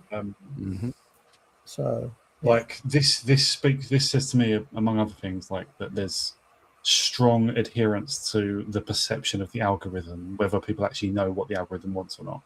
This is like this is all according to the formula, except Judge Knapp, whose thumbnails are a bit dull. But this is very this is formulaic sort of algorithm chasing. Do you know what I mean? Like these titles and thumbnails. That's my entire there's nothing. You know, this is.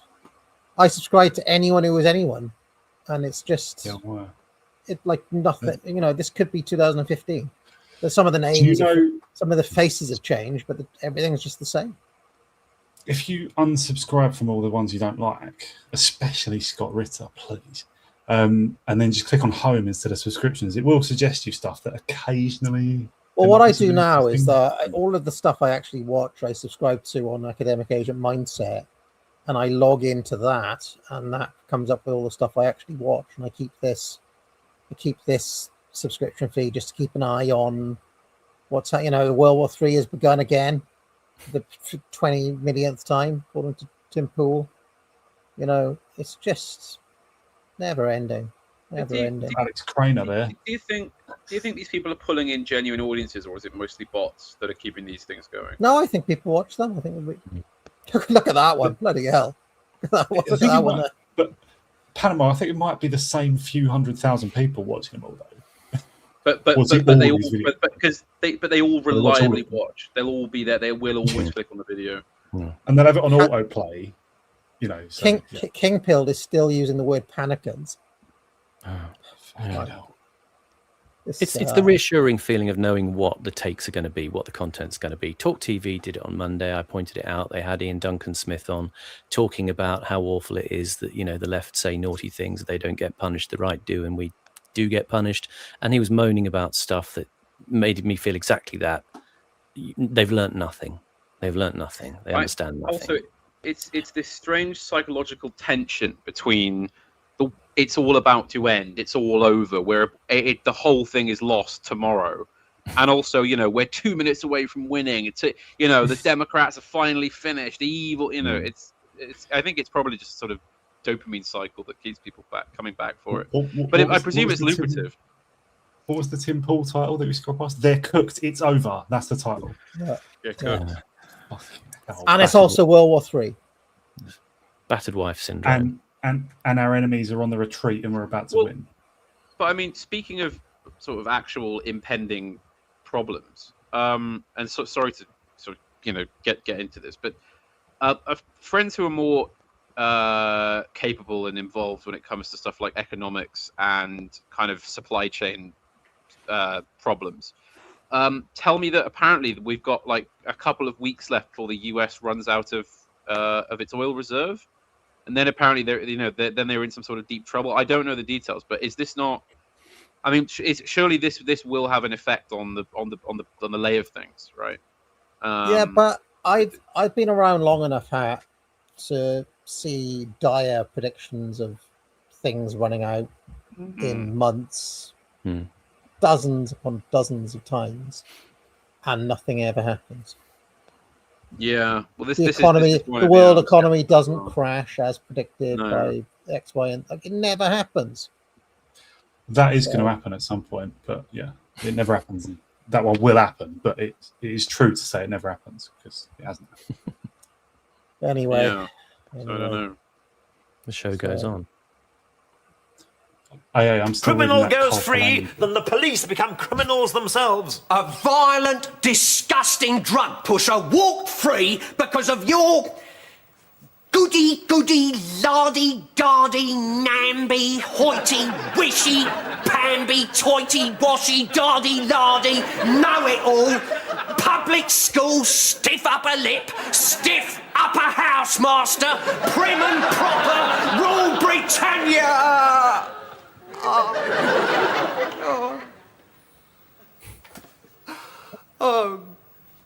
I'm sorry, Raymond. I beg your pardon? There is nothing lower than a bent copper. So there we go. Shall we make a start? Clearly, the police were broken by a sense of moral guilt. Could I just correct myself? I said the oil reserve. It's the strategic petroleum reserve that's going to run out, not the oil in the ground. That's what I meant. Apologies. You weren't calling peak oil. No, it was a case that they're going to run out of the petrol reserve. That really can happen and will happen on the current trajectory, right?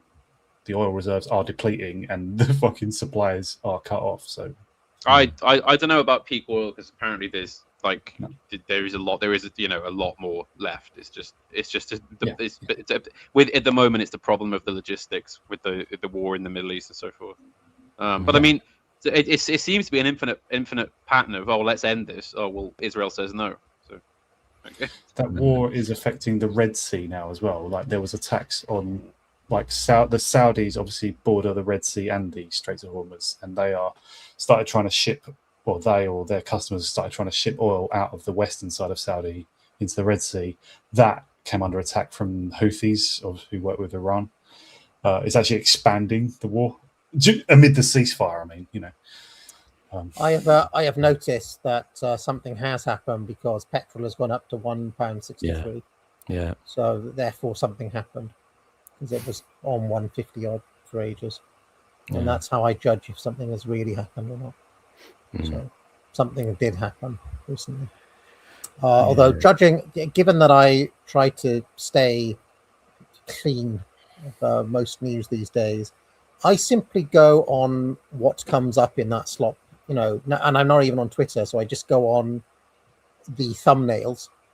And according to most of geostrategic YouTube, Iran have had another fantastic crushing victory, and the US have been humiliated yet again. Running dogs. Or the opposite of that, depending on who you listen to. So, It reminds me of the Chinese propaganda in, what was it? Can't Get You Out of My Head. The imperialist running dogs and stuff. Yeah. So I just kind of tune out after a certain. I mean, I think a good rule of thumb is completely ignore Trump, assume America is lying at all times, assume Israel is lying at all times, and assume that the Judge Nat sphere is coping at all times. And if you keep those three things in mind at all times, you'll probably that's how it is, folks. right analysis. So. That's just to call back again to the theme of spending vital energies. Your Otto Weininger video Yes. He's the guy who's talking about, sort of restraining the male spirit, wasn't No, he? that was actually J.D. Unwin. That's J.D. Unwin, right, right. Vining is about the fundamental differences between the masculine and okay. the feminine principles. J.D. Vining is about Unwin is about restraint. Restraint. I wanted to just because when I listened to that video, I thought I've got to mention this story because it's one of these stories that the internet can't validate for me anymore. I'm sure it's something I read in a magazine years ago. Do you know the film Natural Born Killers? Yes. Woody Harrelson plays a very, very charismatic, masculine, physical, spree killer character, but with a very powerful presence. Interesting thing I remember reading about, he said when he was prepared for the part, he said he didn't masturbate for 3 months beforehand, and he felt an immense sense of power when he came to play those scenes on screen. Yes. Just leaving that in the air. On the night they wrapped, did he just have a massive huge wank? he couldn't just like meet up with his girlfriend. He was like, "No, I'll see you tomorrow." Tonight I'm catching up. He went full no fat discipline. That's all I'm saying. All I say is, if you've never tried it, 66 days is as long as it will take to iron out kind of problems that you'll have when you first try to do it. But then you will find tremendous power if you're able to go 66 days. But there will be times, especially if you've got a bad habit, where it will be very difficult indeed. Your desire will build up to such a point that it feels like you're literally burning, right? That you're literally burning. So what they say is you have to sit in that fire. Sit in that fire. It's almost like a kind of, you can almost imagine like Palpatine and Vader talking in this way. Sit in the fire and ride it out. It will pass. Once you're able to actually master that, you can develop powers that people think are unnatural. Let's put it that way. You can. It's just there's something strange that happens. I would say, and I mean, I don't know if there's any. I don't really care if there's any science behind it. Just do it. Just do it, and you'll find. It's one of Freud talks about defense mechanisms. High and low, or healthy or unhealthy defense mechanisms, and unhealthy ones are things like avoidance and denial and stuff like that. And healthy defense mechanisms, his top two. The top one is humor, but the one below that or alongside that is sublimation. You sublimate, problem or negative energy into creativity, and that's kind of the principle here. So, but they reckon that this is like the secret reason why, behind monks and things like why celibacy is such a major deal in all of those, monastic orders through history. That kind of, comes with benefits. Just put it that way. Anyway, but it does, especially at the start, there are some major hurdles to overcome. That first 66 days will test you and then some. But then it's like if you're able to overcome that, you can basically all of the rest of life's challenges will become a doddle if you're able to sit in that fire for a while. Anyway, shall we begin, Simon? Let us go. People were complaining I didn't play the ad. Look, it's promo code Scorcher. I'm kind of sick of it at this point. Late in the month, I get sick of playing the ad. We're ready for it to go away for another year, aren't we? Right, let's make a start.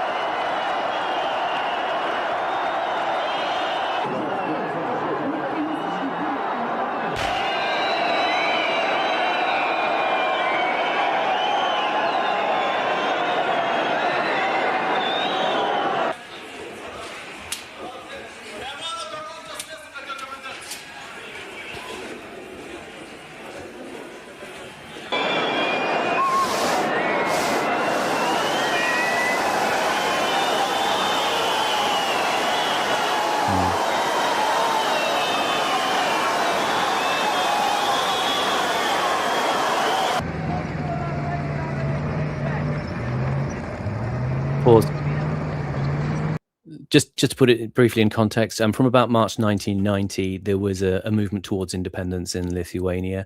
Around the middle of the year, April to July, Gorbachev put pressure on them by declaring a blockade. He cut off energy supplies, he cut off raw materials to try and persuade the Lithuanians to sort of come back under the jackboot. You had the independence protesters who tried to take over, well, the parliament building, and was successful to some extent. You also had pro-Soviet activists as well, who were trying in these scenes, like you had in January 1991, to take over again. And it was from January the 11th in 1991 that the Soviets rolled in the tanks. And this is a good year or so after the Berlin Wall has come down, right? Yeah. That was 89, I think. Yeah. Was it? Yeah. So this is what. So, and the according to the documentary series, The Cold War. Anyway, the reason for this is because Gorbachev was subject to, like, you know, the vicissitudes of intra-party politics in like within the Communist Party politics of in the Soviet Union, and like he was seen as, you know, by this time as like letting the whole thing dissolve, you know, letting the empire fall apart. So this was like there was this like sort of group of much more hardliners, like, no, let's, like, if anything, retake Eastern Europe and, you know, re-establish hardcore, you know, Stalinism everywhere. They had a lot of sway at this point, and they were kind of pressuring him into it. He didn't really particularly want to do this, but he was being forced to, like, take a hard line and stuff. Because other places had already, like, I think Romania even might have broken away by this point. I'm not sure, because that was violent, wasn't it? Like Romania, there was like a lot of people killed in Romania, you know, overthrowing Ceausescu. But whereas in East Germany, there was almost nobody killed, or nobody at all. Poland had its own story as well. But yeah, this is the reason why this is happening in 91 is because of the, you know, what's happening in this, what is it, the Supreme Presidium of the Central Committee or whatever.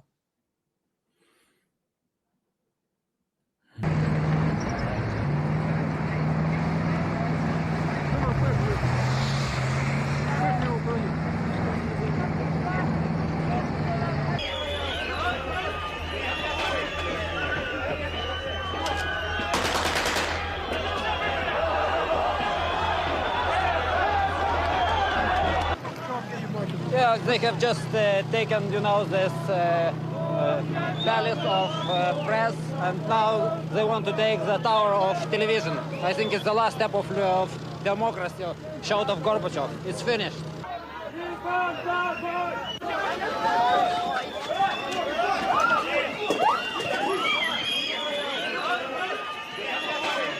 Hold a second. Just to emphasize what I just said, Germany had reunited by this point. Germany was fully reunified by the end of 1990. This is after that. So Germany, like, you know, for anyone who doesn't know, like, East Germany obviously was a part of the Soviet, what do you call it, hegemony. Sphere of influence. Yeah, like probably officially sovereign, but, you know, like not. And yeah, East Germany had broken away, taken its own policy, and within a year of doing that, its policy was full reunification with the West, and that had been carried out all within about a year of the Berlin Wall coming down. But Lithuania was, no, you can't let them break away, you know, because it's going too far.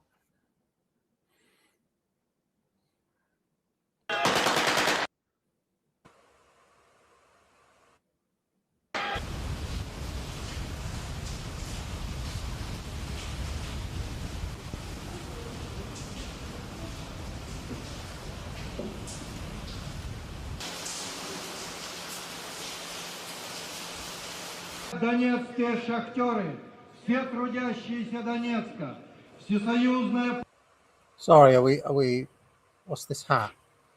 Yeah. Is there some significance to this? I'm not able to identify this hat. This looks like... I assume it's that they're outdoors all day and it's really hot, right? Yeah, it looks like some sort of forage cap type of, maybe Cossack type hat fashioned out of a newspaper. Looks like it could be like a Spike Milligan sketch or something, doesn't it? He does look a bit like Spike Milligan. Yeah. Политическая забастовка о нашей решимости Newspaper hats were very popular this year. You had a Robin Hood hat there in the centre, and a man with a hat like Klinger from MASH on the left. The guy on the left looks like that guy who worked in the ice cream shop in Stranger Things. It was Bring Your Own Newspaper Hat Day in the Ukraine. Нашей готовности отстаивать свои права и цели. Назад пути у нас нет. Путь один. Вперед! Я передаю обращение представителю Макеевки. Дело все в том, что хорошо. У нас торговля сплошная мафия, начиная от самого верха до самого низа. Вы возьмите, Артем, в магазинах ничего нет. Do you think we should adopt it? Do you think we should start wearing newspaper hats in solidarity with these dudes? I think we should. Next time we all meet up, we'll buy a copy of the Telegraph and we'll fashion a few of these. Yeah. What do you think of this this phenomenon of just occasionally here and there in history you see people having like intense political debates in the street? You know, just like probably never met each other before. It's like suddenly sort of like this happens just occasionally here and there. You don't really see this in England, do you? You see people like maybe screaming at each other at a demo or something, but like just people having a debate. They don't know who they're talking to necessarily. They don't know what they're coming up against. But they're just freely speaking. It's probably just been eradicated by social media, isn't it? Yeah. This kind of debate in the street. There were no box sets to watch then. And this can only happen where it's quite spontaneous, right? And they're not like already regarding each other as enemies, like which, that's I think, like they don't know each other. They're discovering each other's point of view. But one of this guy in the blue is obviously considers himself like a shop steward or something. I always kind of thought that they're more likely to have a kind of proper debate on the continent, especially in France, but just in Europe in general. Then I see them more having like wild gesticulating debates like this in the street. There's too much social anxiety in Britain. Everyone's a little bit too terrified for this kind of thing. Нет ничего, но на рынке из у спекулянтов есть. Как же так получается? Что мы не производим? Что мы... От необдуманных безрассудных решений, которые принимает наше правительство. Weak look compared to the newspaper hats. You've got the newspaper hats, and now you've got these guys in actual hats. Is this they were playing? Is that the red? No, it's the Internationale. The Internationale, yeah. Is that being? These guys must have had extremely short-lived careers, by the way, because this is right on the cusp. Yeah, there's not much left for them, is there? Still get the medal.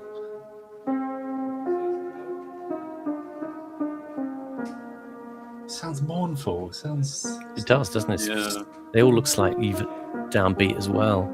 And they're about to cry. Song. It's all over. What is it? The Internationale unites the human race or something. Right? It's supposed to be exciting and energetic. So, comrades, come rally. Pat sings it to himself every night. I do under my statue of Lenin. Are you just a straight down the line Leninist then? Not like because I'm accused of being a Bukharinite. No, I'm a sort of Lumumbist, third worldist, more of that stripe, I go for sort of third world Marxism. Fair enough. Yeah. I'm what you'd call a socialist nationalist. It's very like Ho Chi Minh would be a... Maybe. Well, I mean, he gets extra points because he fought the Americans, who were sort of you kind of card carrying villains. So that's always good. But I'm more of this. I'm of the strand of thought that was the reason that Franco and Castro loved each other, and Castro declared 3 official days of mourning when Franco died. It's that because they're basically both men after the same thing. Is that true? Yeah, that's true. They were admirers of each other. That's so weird. Because they're both trying to achieve the same thing from just different ends. That's it. It's ultimately all I want is you know, basically for the different peoples to have their own states and their own sensible regimes, without, you know, tons of diabolical foreign interference from a certain world power. That's it. It's not rocket science. Maybe de Gaulle would be at their dinner as well. Probably. I mean, obviously, you know, not to a lesser extent, but yes, another admirable figure. Oh, yeah, if I know you call me a Bukharinist, but I'm more like I'm going to call myself a Giap, like as in, you know, Vo Nguyen Giap, you know, the general who won at Vietnamese food. Yeah, I'm a Giapist. I'm a Marxist Giapist. Not too bothered about the politics. I'm just out for. This is getting to be like the artisanal beer of communism channel. We're looking for all the rare variations. What's a Japist then? You're into like anime and manga. I'm just a general. I was already a general. I just sort of go along with the Marxists, but yeah, I just want to command troops basically. He's talking about General Giap, GIAP. He lived like 200 years old or something. Yeah. Yeah, he's an absolute god in Vietnam. Because he's the real deal. I think whether there'd been Marxist revolutionaries around or not, he took over. I don't know if it's the Viet Minh forces or something, but whatever forces the Vietnamese sort of rebels, nationalist Marxists had, he commanded them apparently as a genius. Apparently, one of the all-time greatest generals, like, at least of the modern times. I don't know, but. To the person in the chat asking if Adam Curtis tunes into these streams, I very much doubt it, but I will remind people that the Adam Curtis Party Conference that's going on in Bournemouth on the 12th of September, you've got a couple more days to buy early bird tickets. From 1st of August, there are no more early bird tickets to go. So if, like me, you are going along and you want to get a ticket for the Saturday, which is the main event. Well, you are going now, Simon. 40 quid. Well, I'm just going to stump up the money and go. They haven't come crawling to me to beg me to speak, but I'm going to go anyway and shame them with my hard-won erudition. Okay. All right. So I'll see anybody there who wants to come and also come along. I'll put out a link. It's on Eventbrite. If you look it up, the Adam Curtis Party Conference, 10th anniversary of hypernormalization. So I'll just pop on for the Saturday. You know what would be very deep cut, Adam Curtis? If you went wearing one of those newspaper hats. I will. And then see if anybody there is like, Trauma Zone episode 2. Got ya. I'll see if I can actually find a printed Adam Curtis interview to make it out of in a respectable broadsheet. I'll make a tricorn or something fetching. Or a newspaper from a day that's like a classic Adam Curtis reference point. Yeah. Meanwhile, 3,000 miles away in New Mexico, such and such was happening. Yeah. In 1947 or something like that.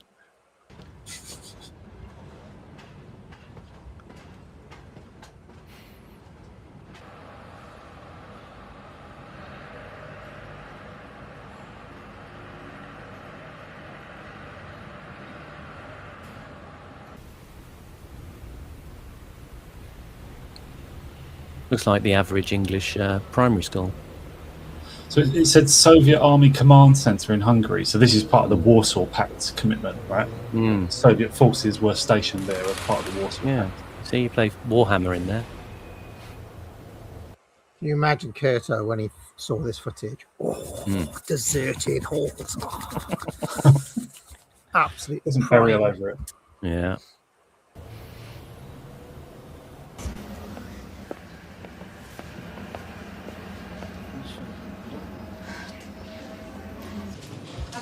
Ну, открой, Стас, решетку, я не могу стоять. Говорить, нет? А? Давайте вообще. А что ж я должна разговаривать с людьми, общаться, что я преступница, я полкопейки ни у кого не взяла. Вот интересно. This is the Cosmos Hotel, the sleazy place in Moscow where Russian women go to pick up international businessmen. Вы должны гордиться, что женщина ходит из номера чисто плотная. Состояние здоровья знаете, все время проверяете, да? Всегда чистоплотная. Спортивная, партийная. Беспартийная. Значит, сексуальная женщина должна быть партийной. Русская? Ну, не еврейка, русская. А если была еврейка, была бы хитрая. Мы будем отвечать на... Ну, была бы еврейка, была бы хитрая. Была бы вопрос. татарка, была бы тоже хитрая. Значит, как попали в космос сегодня? Appalling. Pause, please. Yeah. With this slur against the Tartars, I don't really know many Tartars. Like, why are the Tartars cunning, or is that unfair? The only Tartar I know of is that gymnast, Mustafina, Alina Mustafina. She was fucking gorgeous, but she was like world class gymnast. Could have been misdirection. Maybe Right, she is yeah. secretly a Tartar. That's And what a Jewish, Tartar would say. Well, if you Right. if you track one down, would you admit to it? No.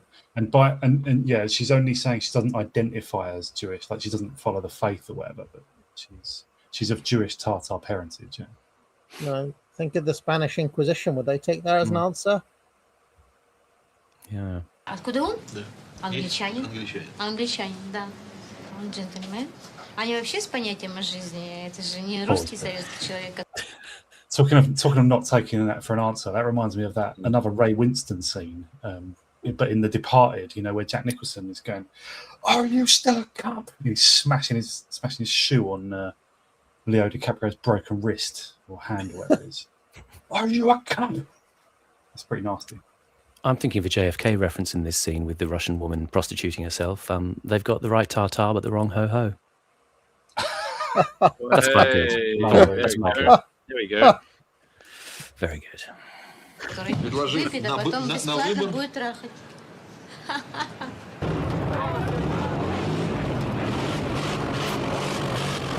Oof.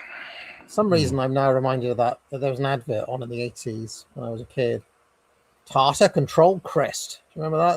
There was that very particular male British advertising voice. Tartar Control Crest. Douche. Yeah. They don't do that style of advert anymore. Probably someone like Michael Jaston would have done a voiceover like that.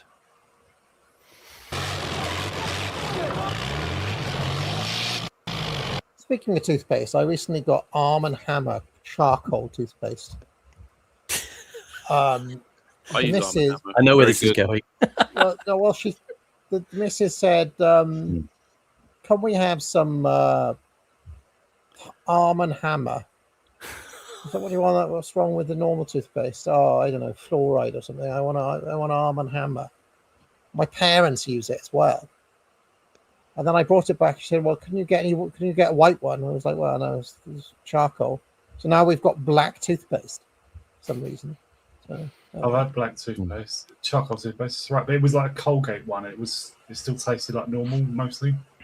But I also had one like a charcoal toothpaste. It just tasted of salt. It was actually charcoal and salt, and that's not very nice. See, I thought this was going to a sort of a Citizen Vigilante reference to the actor Arm & Hammer.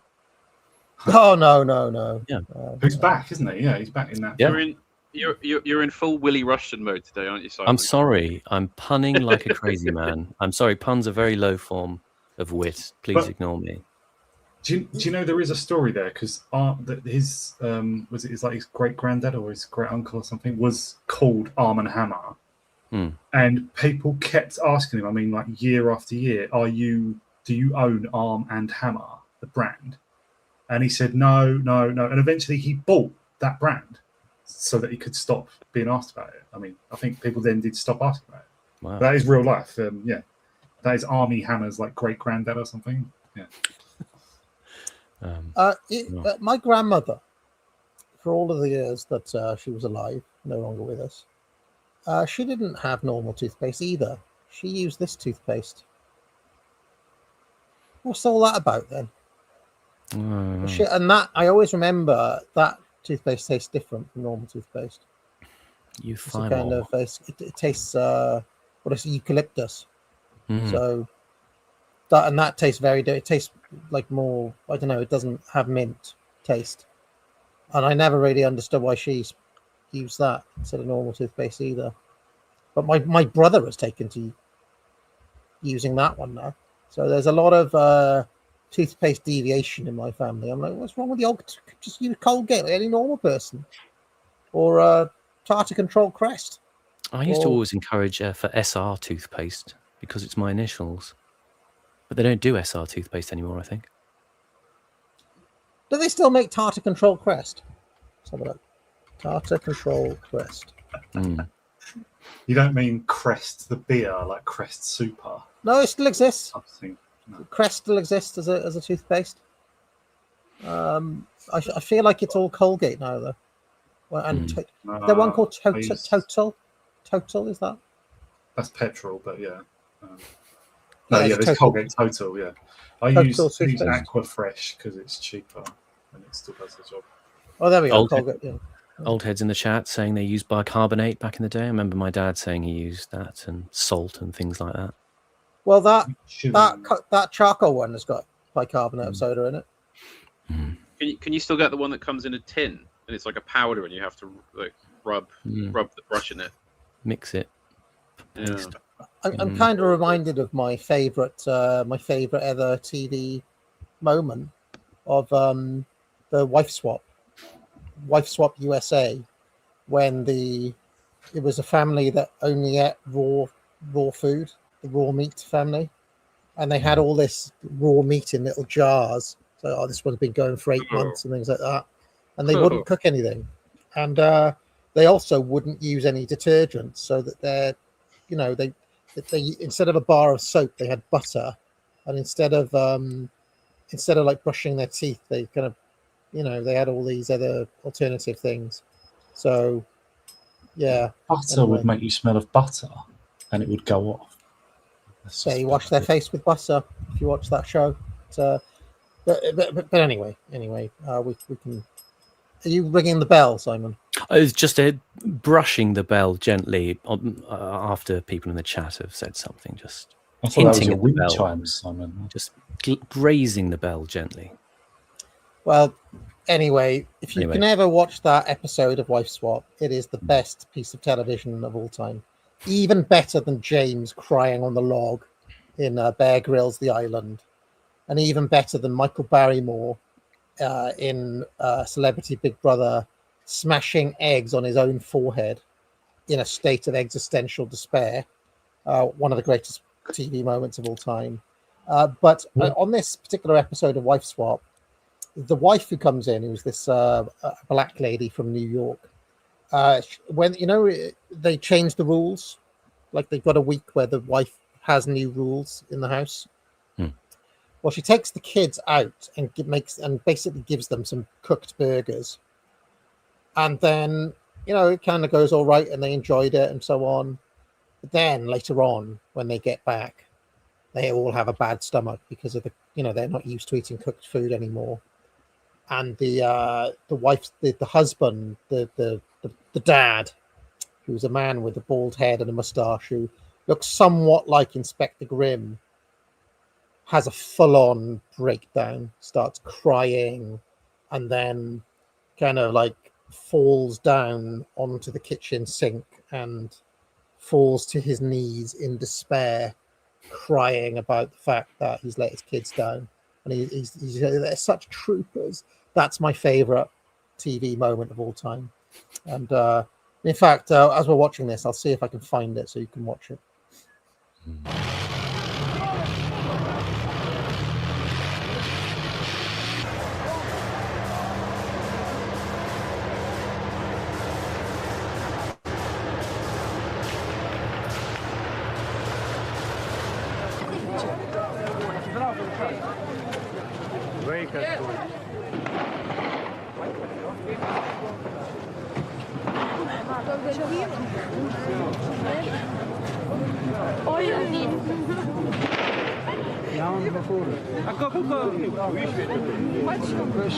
Матушка свідка роз'ятий. Матушка. Чи армії шведото, є канібали? Матушка роз'ятий, сумасшедший.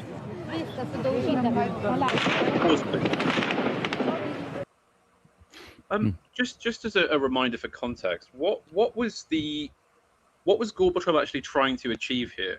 I mean, did he still seriously think he could keep the USSR together at this point? Because why would you be sending in, hardcore sort of ground suppression like this if you were, too much playing Crisis in the Kremlin hat? Well, this is what you did. But you had a more coherent long-term plan than Gorbachev. I think. This contradicts his behaviour in the previous year or two, so I think he was just forced to stay in power, to stay in his position. to do this. This was I don't think he wanted to. This was January 13th, 1991, Bloody Sunday. There were protesters who were trying to regain control of the TV station, and there's about 1,000 protesters, and some of them got into the TV station and sort of tried to defend it with sticks, and that's when the Soviets sent in the tanks. There were 14 people killed. That guy on the ground was one of probably 3 young lads. I've not been able to identify which one, but variously, they were either shot or struck by what I think might have been things like baton rounds. It was all pretty nasty, and they obviously are regarded as martyrs to Lithuanian freedom now. What are baton rounds? Is that like plastic bullets? A plastic bullet, yeah. It's like a kind of a cylinder, about 15 centimeters long, about 4 centimeters across, usually of a kind of a very thick or hard plastic, comes out of a baton gun. Fired at close range, they can kill you. That guy looked pretty bruised. It's not quite clear what killed him. He could have been shot, and that could have been bruising from internal, the bullets bouncing around inside you as they do, or he could have been hit by a tank. But the ones who died weren't particularly hit by tanks. There was a young woman who was crushed. Her pelvis was crushed by one of the tanks, and she died later. But lots of them were older people. There was a handful of young men in their 20s and early 30s who died, and a lot of them were sort of over 50 as well, and variously, crushed by tanks, shot, all sorts of things.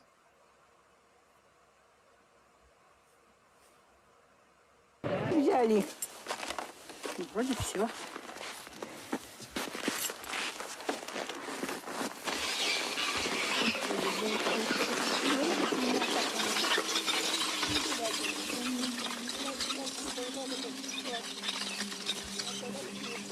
До свидания. До свидания. Спасибо. Спасибо тебе большое. За вас спасибо. Спасибо. Счастливо. До свидания. Будьте здоровы.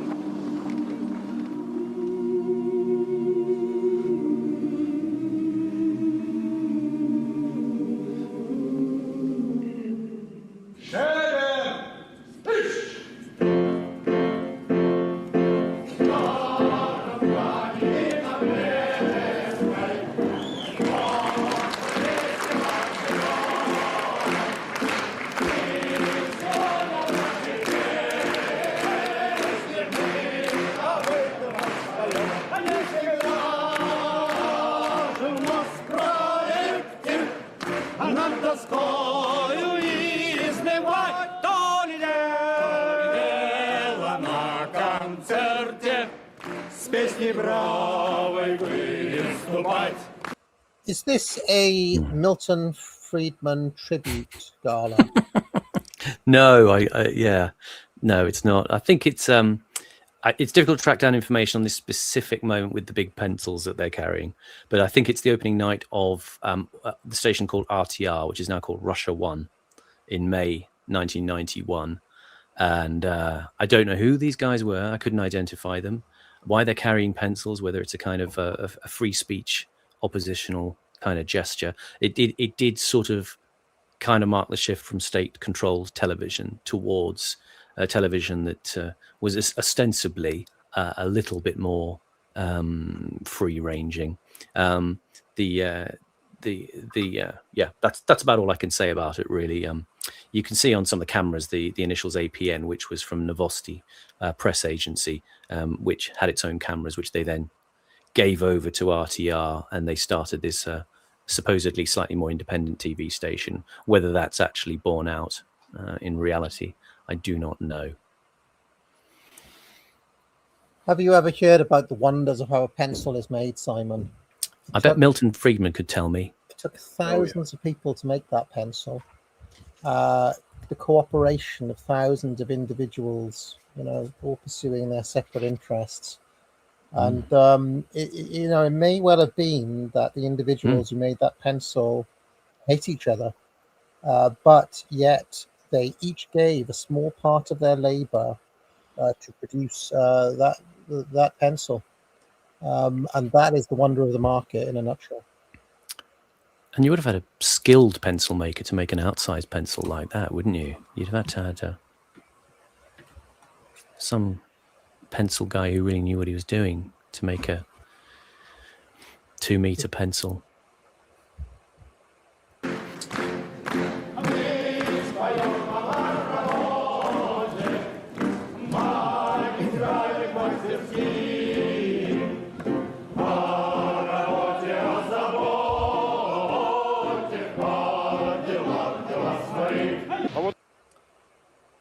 Do you know who else was particularly into pencils apart from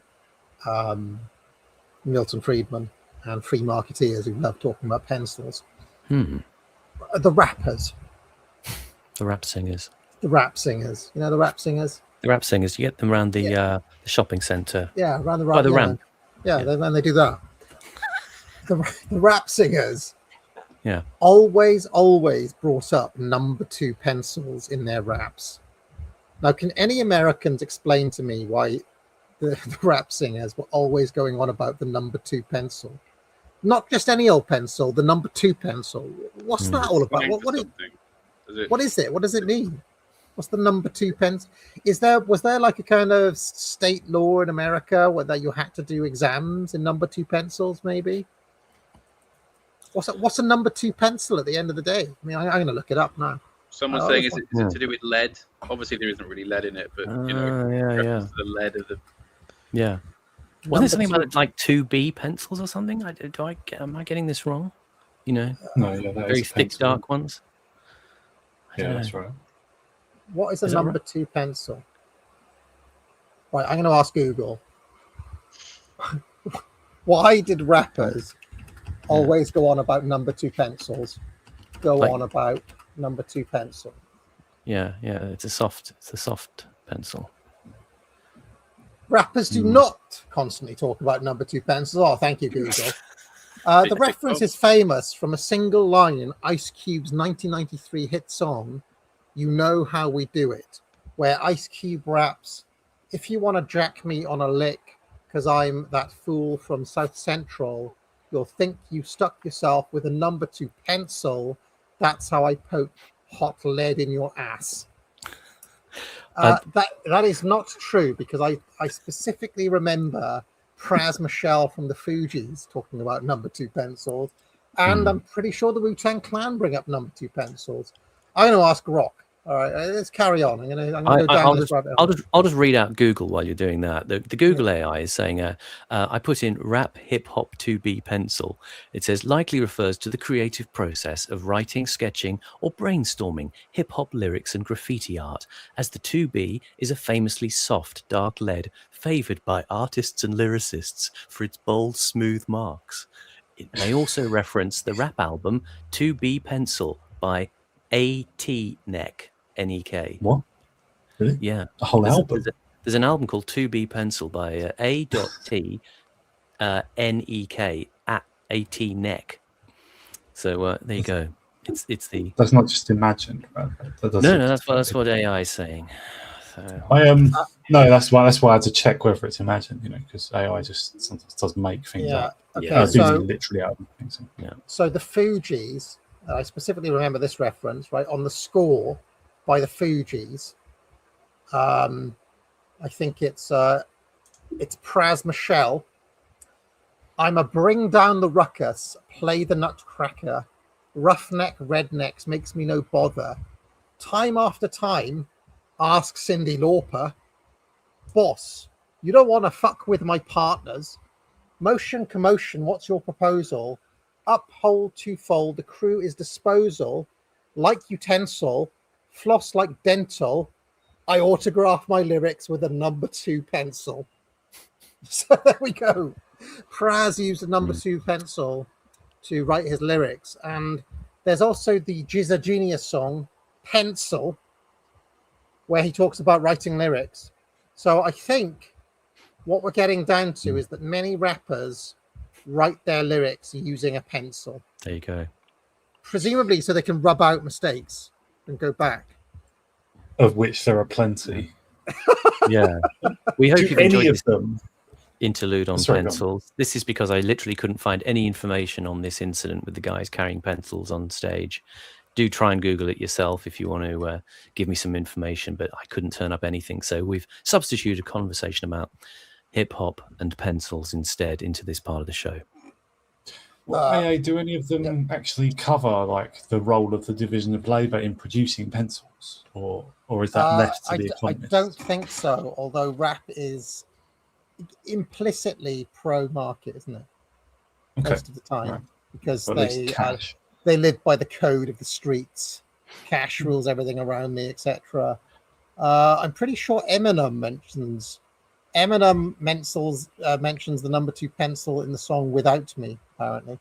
So, yeah, there's a lot of number 2 pencil talk, but maybe it's an American thing to talk about the number 2 as a pencil.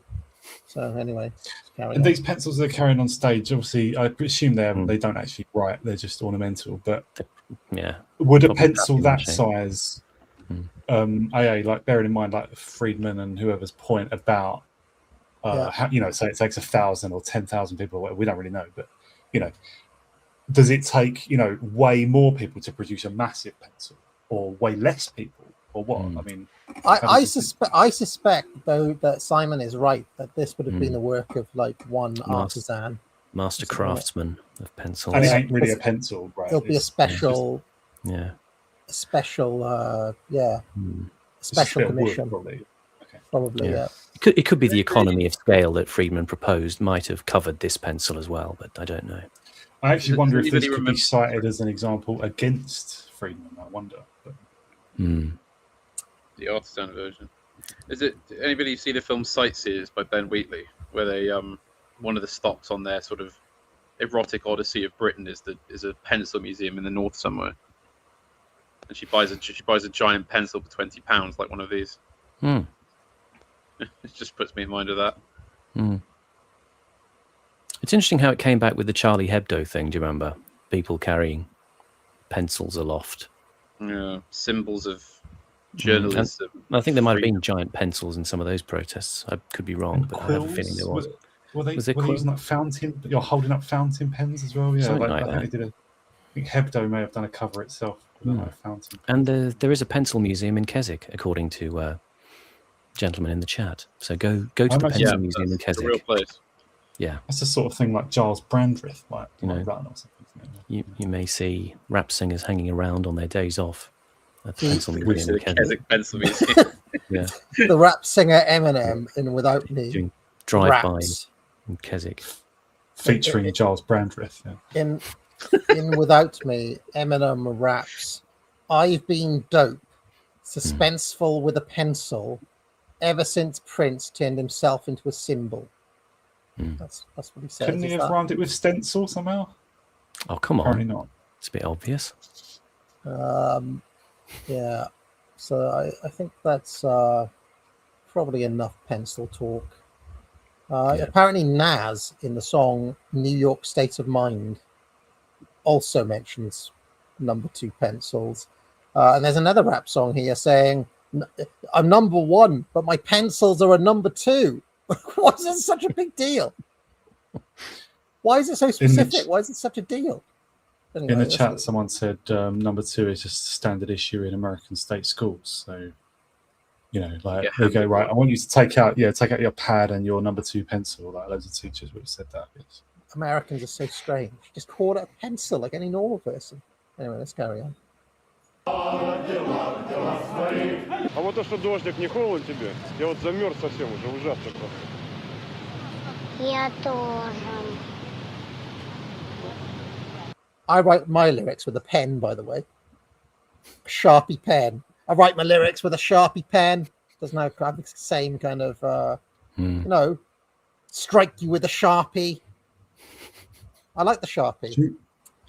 I imagine you write your lyrics on an electric typewriter, AA, with a little screen on it, like a little one-color screen. Unfortunately, I just Microsoft Word, but I like using the Sharpie gel pens that you can get in packs of 3 in Sainsbury's or any good supermarket.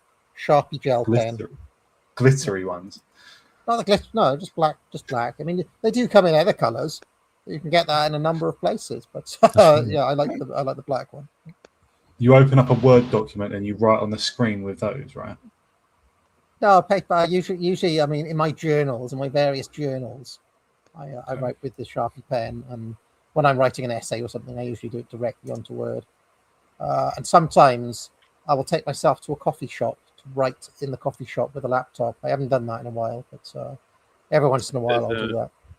If there's any fountain pen enthusiasts in the chat, the Pelikan Stresemann is a particularly good one I found recently. Named after the German Reichskanzler. It's pretty good. What is it really named after him? Yeah, it's so you know the like your typical diplomat's sort of statesman-like suits where it's got like grey striped trousers and a black jacket. He basically pioneered that instead of wearing like a frock coat or a tailcoat or something more formal, and it became known as a Stresemann suit.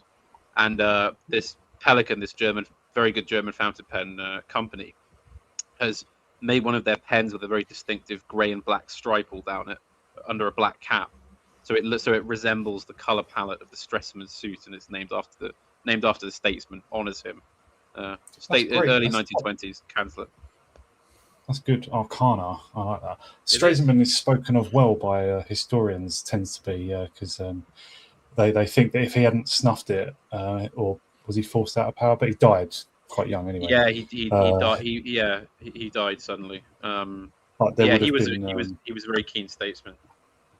Yeah, and he was intelligent. Although AJP Taylor says he was trying to do much the same as Hitler was trying to do much the same as him anyway. But with a bit more rougher manners, you know. But Stresemann clued into the fact that fundamentally it was in the Western powers' interest to make Germany as strong as possible following the war, basically as a bulwark against Bolshevism and also because their economies depended on the German economic strength in a strange way, because they needed German purchasing power to buy up various things, and they needed German industries. They needed German coal and so forth. So Stresemann wanted to basically restore Germany's pre-World War I borders through diplomatic means, and he wanted to kind of work with the Poles diplomatically to do that as well. Yeah, but he died very suddenly.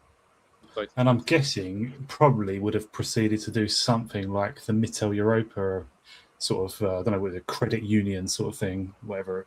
Yeah, I would think so. Which again would have been good for, non-communist Europe, and the West. Yeah. Yes. So did Stresemann use a number 2 pencil then, or? Oh, he would have used Pelikan Stresemann. Pelikan Stresemann, right? No, he wouldn't. He wouldn't have been able to use that as a he probably would have used one of those old-fashioned dip pens like Stalin, where you have to dip it in the ink and then scratch it down. Are you saying the pencil is a recent invention, huh? No, the pencil's old, but it's not that practical if you're doing serious work, is it? Unless you're drawing, or you can rub lines out and have varying thicknesses, then you just use a pen, wouldn't you? I mean, Joe Biden proved that you don't even need a pen or a pencil these days. What did Joe Biden sign his stuff with? He had like a light pen or something. It was the auto pen that people used to talk auto about. pen, that was it. The auto pen. I just want to give props to people in the chat naming brands of pencil and pen makers. One person says Staedtler, which is a good one. You know them, Staedtler. It's like a Dutch word. Staedtler pencils. And Pentel just came to me. I don't know if anyone mentioned that. That was a brand when I was a kid, Pentel. And obviously the classic is what's those fucking fountain pens? Parker, there we go. Yeah. Parker. You were pretty swish if you were of the working class, but had a Parker. I had a Parker when I was a kid. In my briefcase. Yeah. I had one. I used to have them. I used to have them all in my top my blazer pocket with my brief. Can you imagine what I was like when I was 7 or 8? You had a blazer when you were a kid? A blazer with Parker pens in the top pocket and a little suitcase. Did you get some shit for that in the playground? Sorry, you don't have to talk about it. No, I should have got more, really. Should have got more shit for it. But, a Parker clip was designed to look good in your pocket, wasn't it? I remember now. Yeah, I had them all in my pocket, and In fact, around that age, I started wearing glasses, and I didn't need glasses. Oh no! But I liked the idea of it, to look more kind of like. Wow. I just love the idea of being a professor or something. So I got some. I had some glasses that were just clear, like clear rimmed. So I had glasses for a while, even though I didn't need them. Yeah, it's funny, really. But anyway, let's carry on. That's enough pencils, says Simon. That's enough. Democracy must be restored. Ой.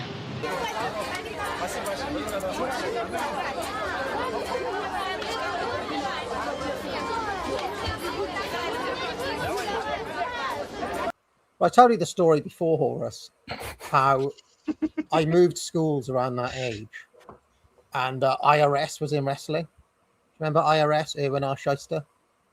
He tagged with DDR, $1 Million Man, for a while in Money Incorporated. Well, around that time, I had to move schools, and one of the ways I was able to establish myself because I didn't know anybody. So it's hard when you move schools that age. You have to make new friends and things. Was using my briefcase like Erwin R. Shyster, because he used to attack people with that briefcase, didn't he? So in the schoolyard, I could use. I turned the briefcase into a kind of weapon, and that helped me make friends in my new school. Because we could kind of use it to bond. That really is a way to succeed in life. Just club a few people one way or another, just like with a briefcase. Yeah, exactly. Yeah, well, yeah. And then I stabbed them with my number 2 pencil or my Parker pen, and then clipped it back into your pocket. Вкусно.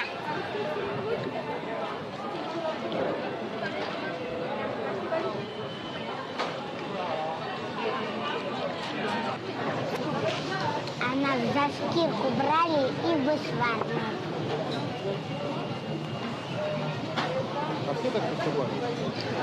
А мне надо осторожно. Сейчас может автобус подъехать из 108-го отделения и забрать меня.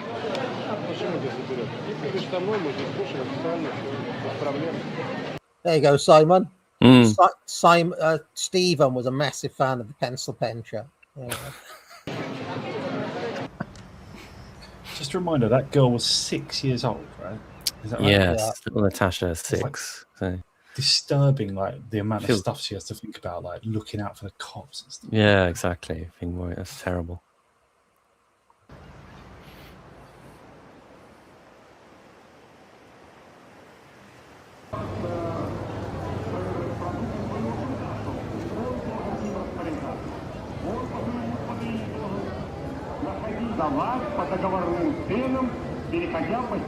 Try to avoid taking AAA to McDonald's, by the way, and not just because it's McDonald's, but because see that pack of chips that girl was eating. AAA will take about 50 minutes to eat that one little bit. Like she'll just eat them so slowly, go through dip after dip after dip. You know? Oh, it's like you with a pint. Yeah, it's exactly like me with a pint. Yeah, exactly like me with a pint. Yeah. I am a painfully slow drinker, to be fair. Likewise. That's why I like to get the gin and bitter lemon rather than the pint, because the pint will last for too long. Never do a whip, right? Never go in for a whip. What's the fucking point?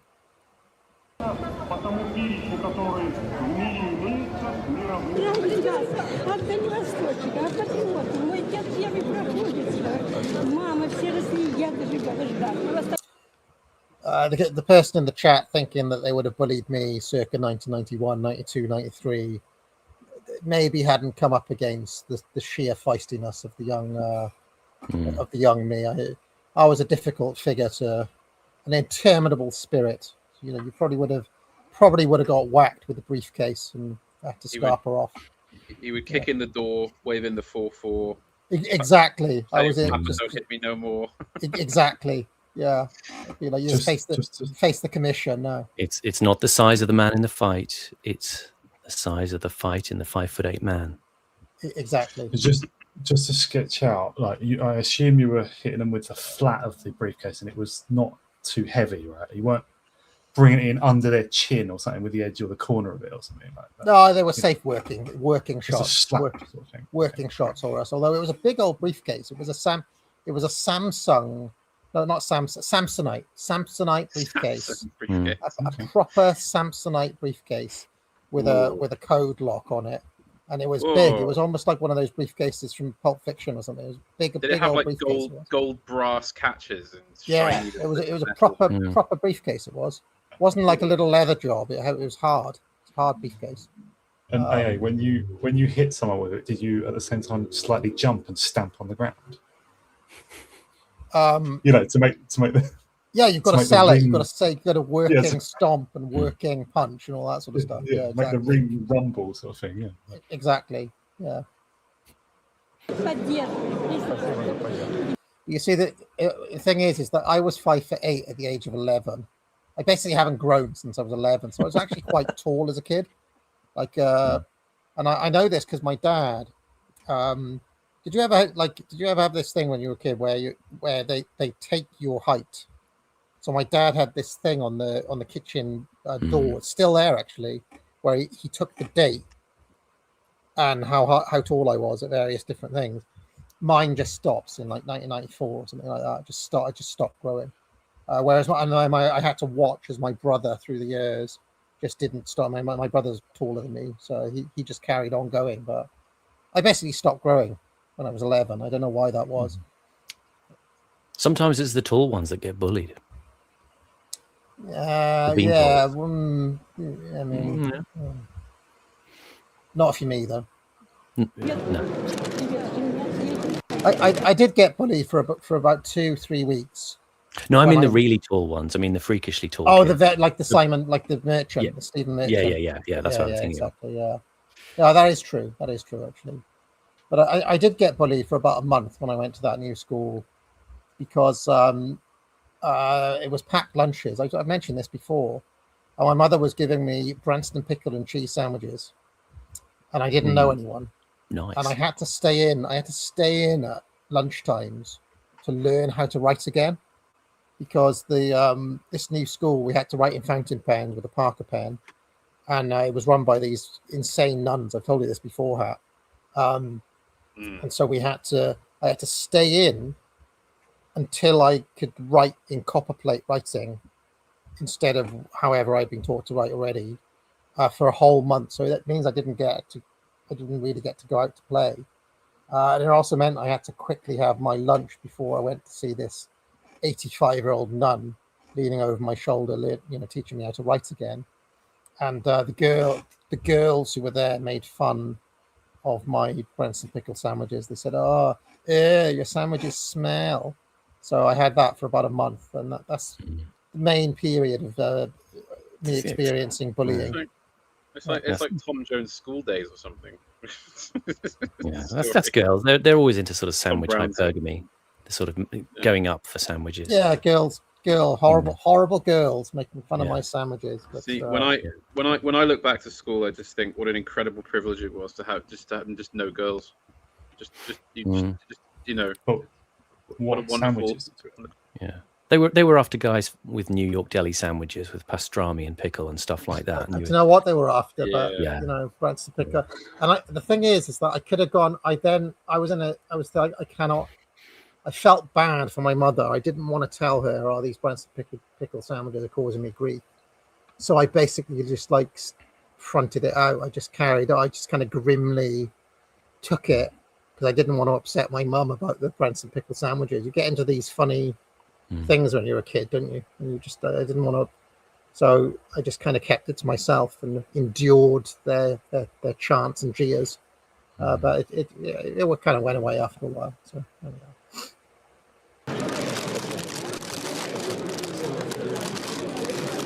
Так, я прошу рассаживаться.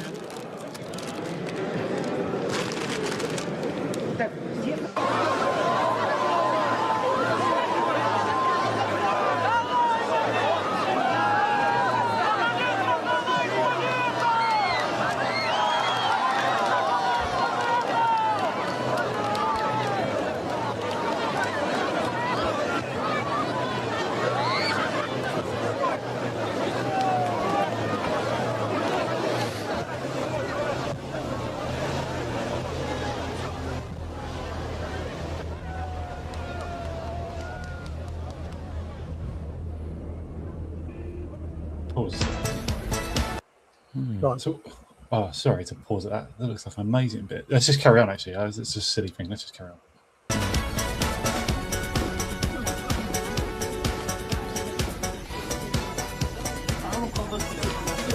Loving this. Look at these puffer jackets. Yeah. Bringing back all the memories. Now these girls would have been being like, smelly sandwiches. Oh no! Oh no! That was what I thought. So, what Panama? What sauces? What sandwiches did you have? Were they just normal or what? Well, it didn't matter because there was no girls there, right? Oh, you didn't have sandwiches. We didn't have some. We had like a kitchen food. So. You went to like a proper school. Like you went to an away school. Yeah, it was. It was like. You ever see the film If by Lindsay Anderson with Malcolm McDowell? It was that. No. It was that. It was almost literally that school. I'll watch that then.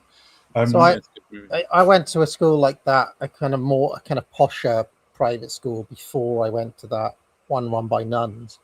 Right. And in that it was school dinners.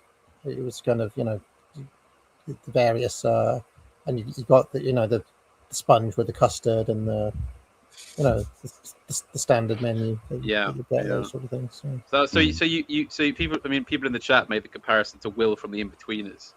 I mean, that's even more so. You went from a sort of posh, well-to-do school to a Welsh state school. It must have been quite a drop, Yeah, well, you see, I could have gone to.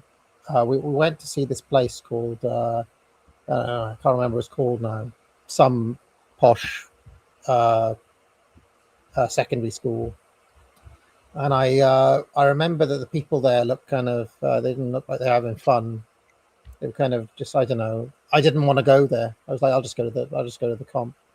And because I mean the thing is, the comp in our town is pretty good.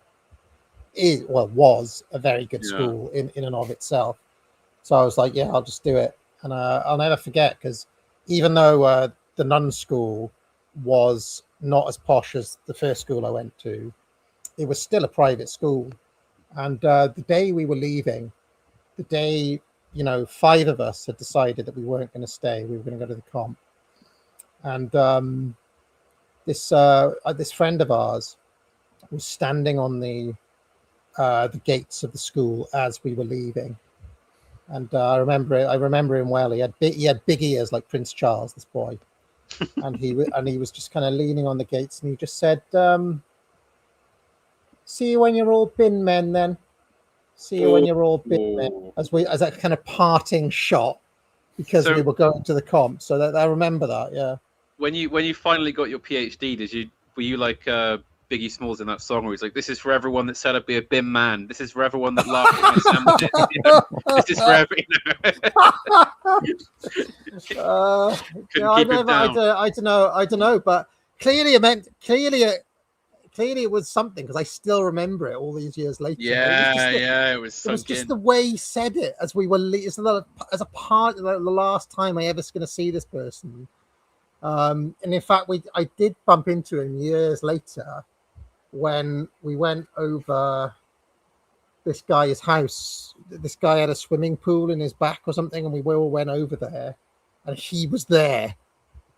And but I didn't bring it up. I was just like, you just stared at him the entire time. I don't remember. Death there, yeah. Yeah, funny. What he's doing. And in fact, I think of him his dad owned the company that makes, toilet roll holders. Right? This is such a weird thing, but yeah, his dad owned the company that makes all of the toilet roll holders when you're, for like public loos. So often, if I ever have to go to a public loo, I look at it and my mind goes back to him in that moment. Funny the thing. Check the name on it. Yeah, and it's very often that name. Like he must own that company now. He must have inherited that company. So hang on, did you go to school with the son of Armitage Shanks? Is this what you're telling? His name was Armitage Shanks. Armitage Shanks Jr. Armitage Shanks, like Henry Ford II. Armitage Shanks. So.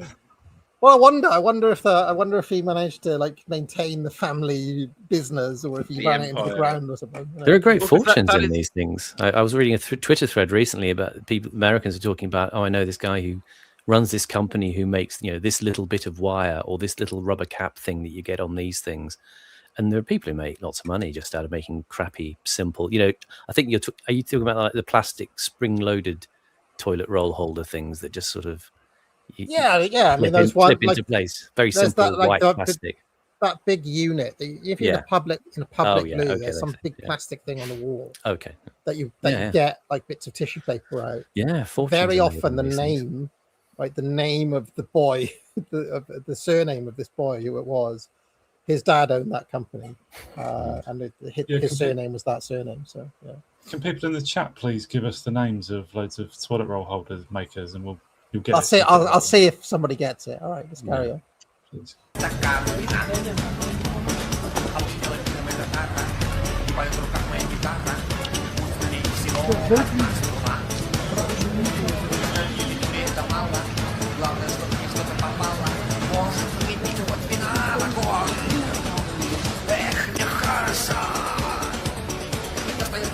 It's a very hip and happening party, but this music is awful. This is terrible. Well, for the pop pickers in the chat, this is called Antniura Let's Go by Dorogoye Udowolstwie, which translates as expensive pleasure, who kind of are like a sort of early 90s Eurodance act. I mean, is this in the daytime? Apparently.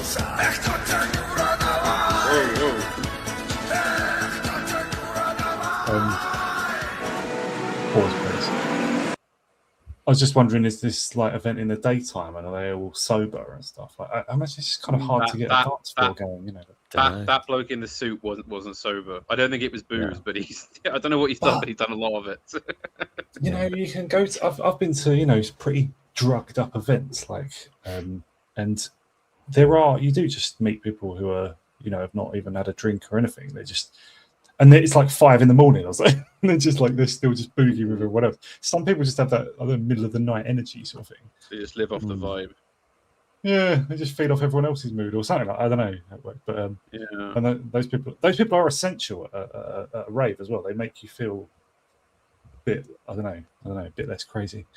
But this is like they look like midday or something. It's like it's not hard to get them to dance in the middle of the day. Well, I think that's the thing. I think that's why Curtis is using it. His theme of clips of people dancing, as if oblivious to the forces of history, and you get the sense that they're doing it very awkwardly in this kind of it's a bit self-conscious, right? Yeah. Capitalism's not quite gelling for them yet. They don't kind of know how to do the moves.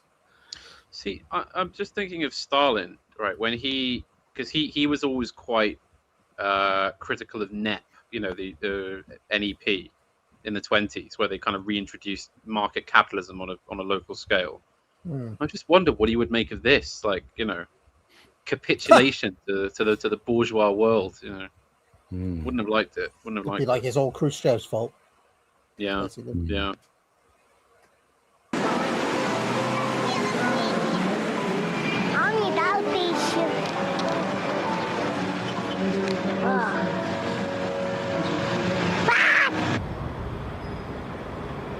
$1,000 kopecks.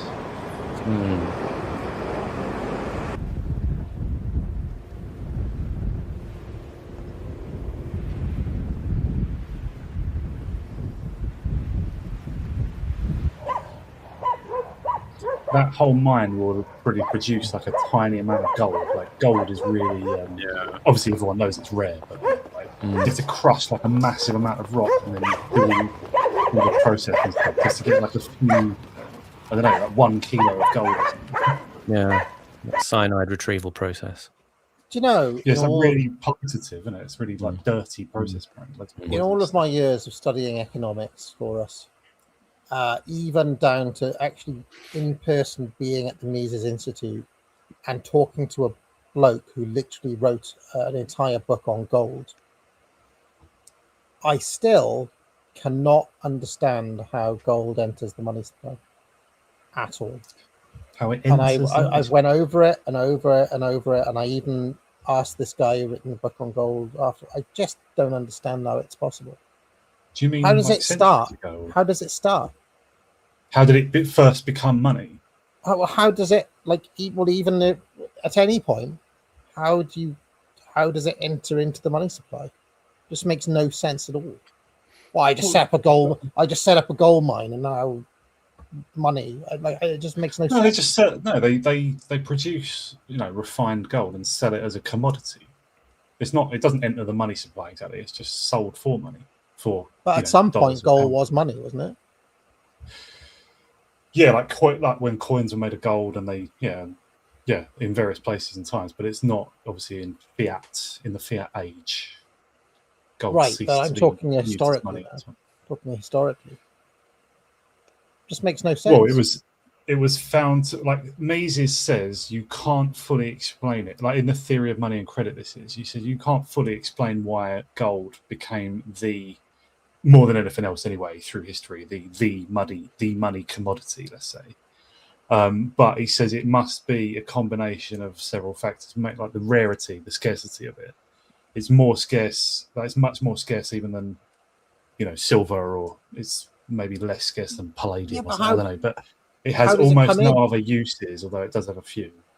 How does it? What do you mean? Like what? What's the mechanism of it actually coming in? You see, economists talk about there's an increase in the demand for money. What the fuck does that mean? How does the actual currency enter into the system? How does gold specifically? Yeah. No, so some dude sets up a gold mine, and now it's like, all right, well, here's your quote unquote demand for money, Phil. It just makes no sense. I understand how it works now. How it works now is that the government issues new money, and the first receivers of that new money are government contractors, government employees, and so on. So it's released into the quote unquote money supply through people's wages or through those sorts of mechanisms. I do not understand how historically gold, entered the money supply in that way, or when they talk about the gold rush causing inflation at various points. Well, yeah, but how did it? Like, what is the actual mechanism for it getting in? Because it's just valuable, isn't it? There's always going to be people out there bringing new amounts of gold in, because of the inherent value of it, right? Surely. When you say bringing it in, what do you mean? Well, as in literally mining the ore out of the earth, refining it into gold, and then selling it in some way. Surely, like surely over time there's got to be a steady increase in the gold in circulation, or is there not? There is, yeah. Yeah, it increases apparently about 1 to 2% a year.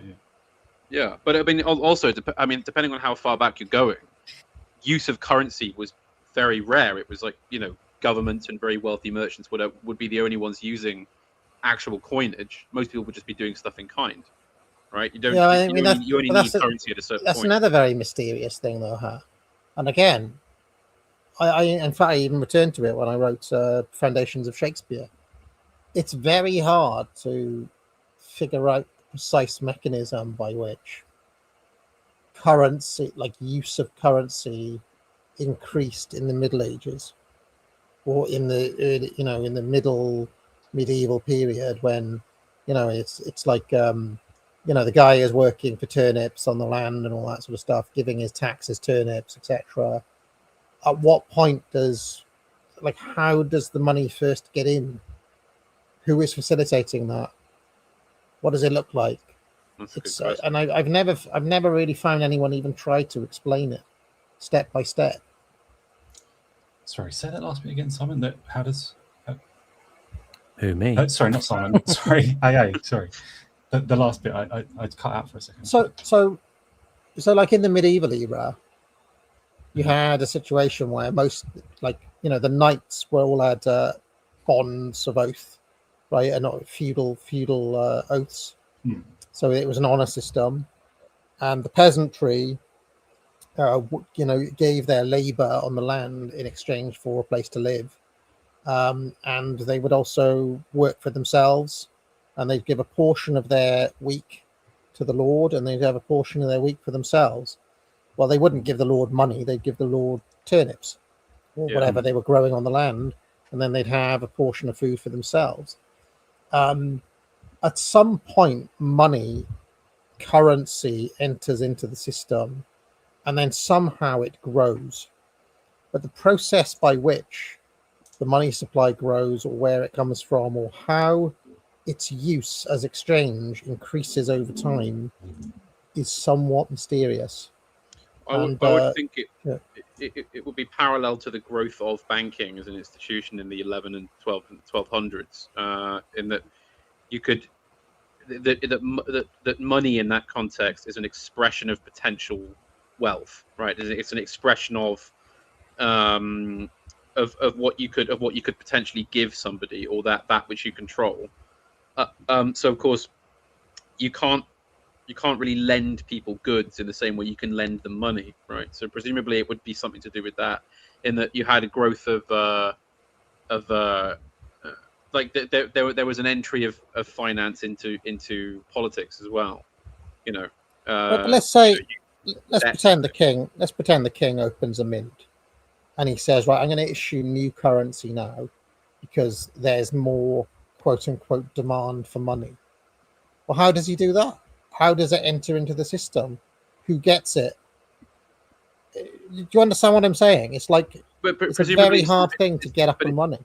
But it's probably not demand for money in that sense. It's that because if you're minting coins which are, you know, made of precious metal, then it's just another way of distributing wealth, isn't it? Without having to say, okay, well, instead of giving you 100 head of cattle, I'm going to give you, 8 gold doubloons or something. It's probably just the convenience of the transfer, and also there's more than you could do with the gold that you could do with just the cattle. I don't know, or something like that. Yeah. Like gold is like money, having money rather than barter. There's no obvious case for that. There's every reason why we moved away from barter, right, and use money instead. Like that. That's not the mystery. You don't mean that, right?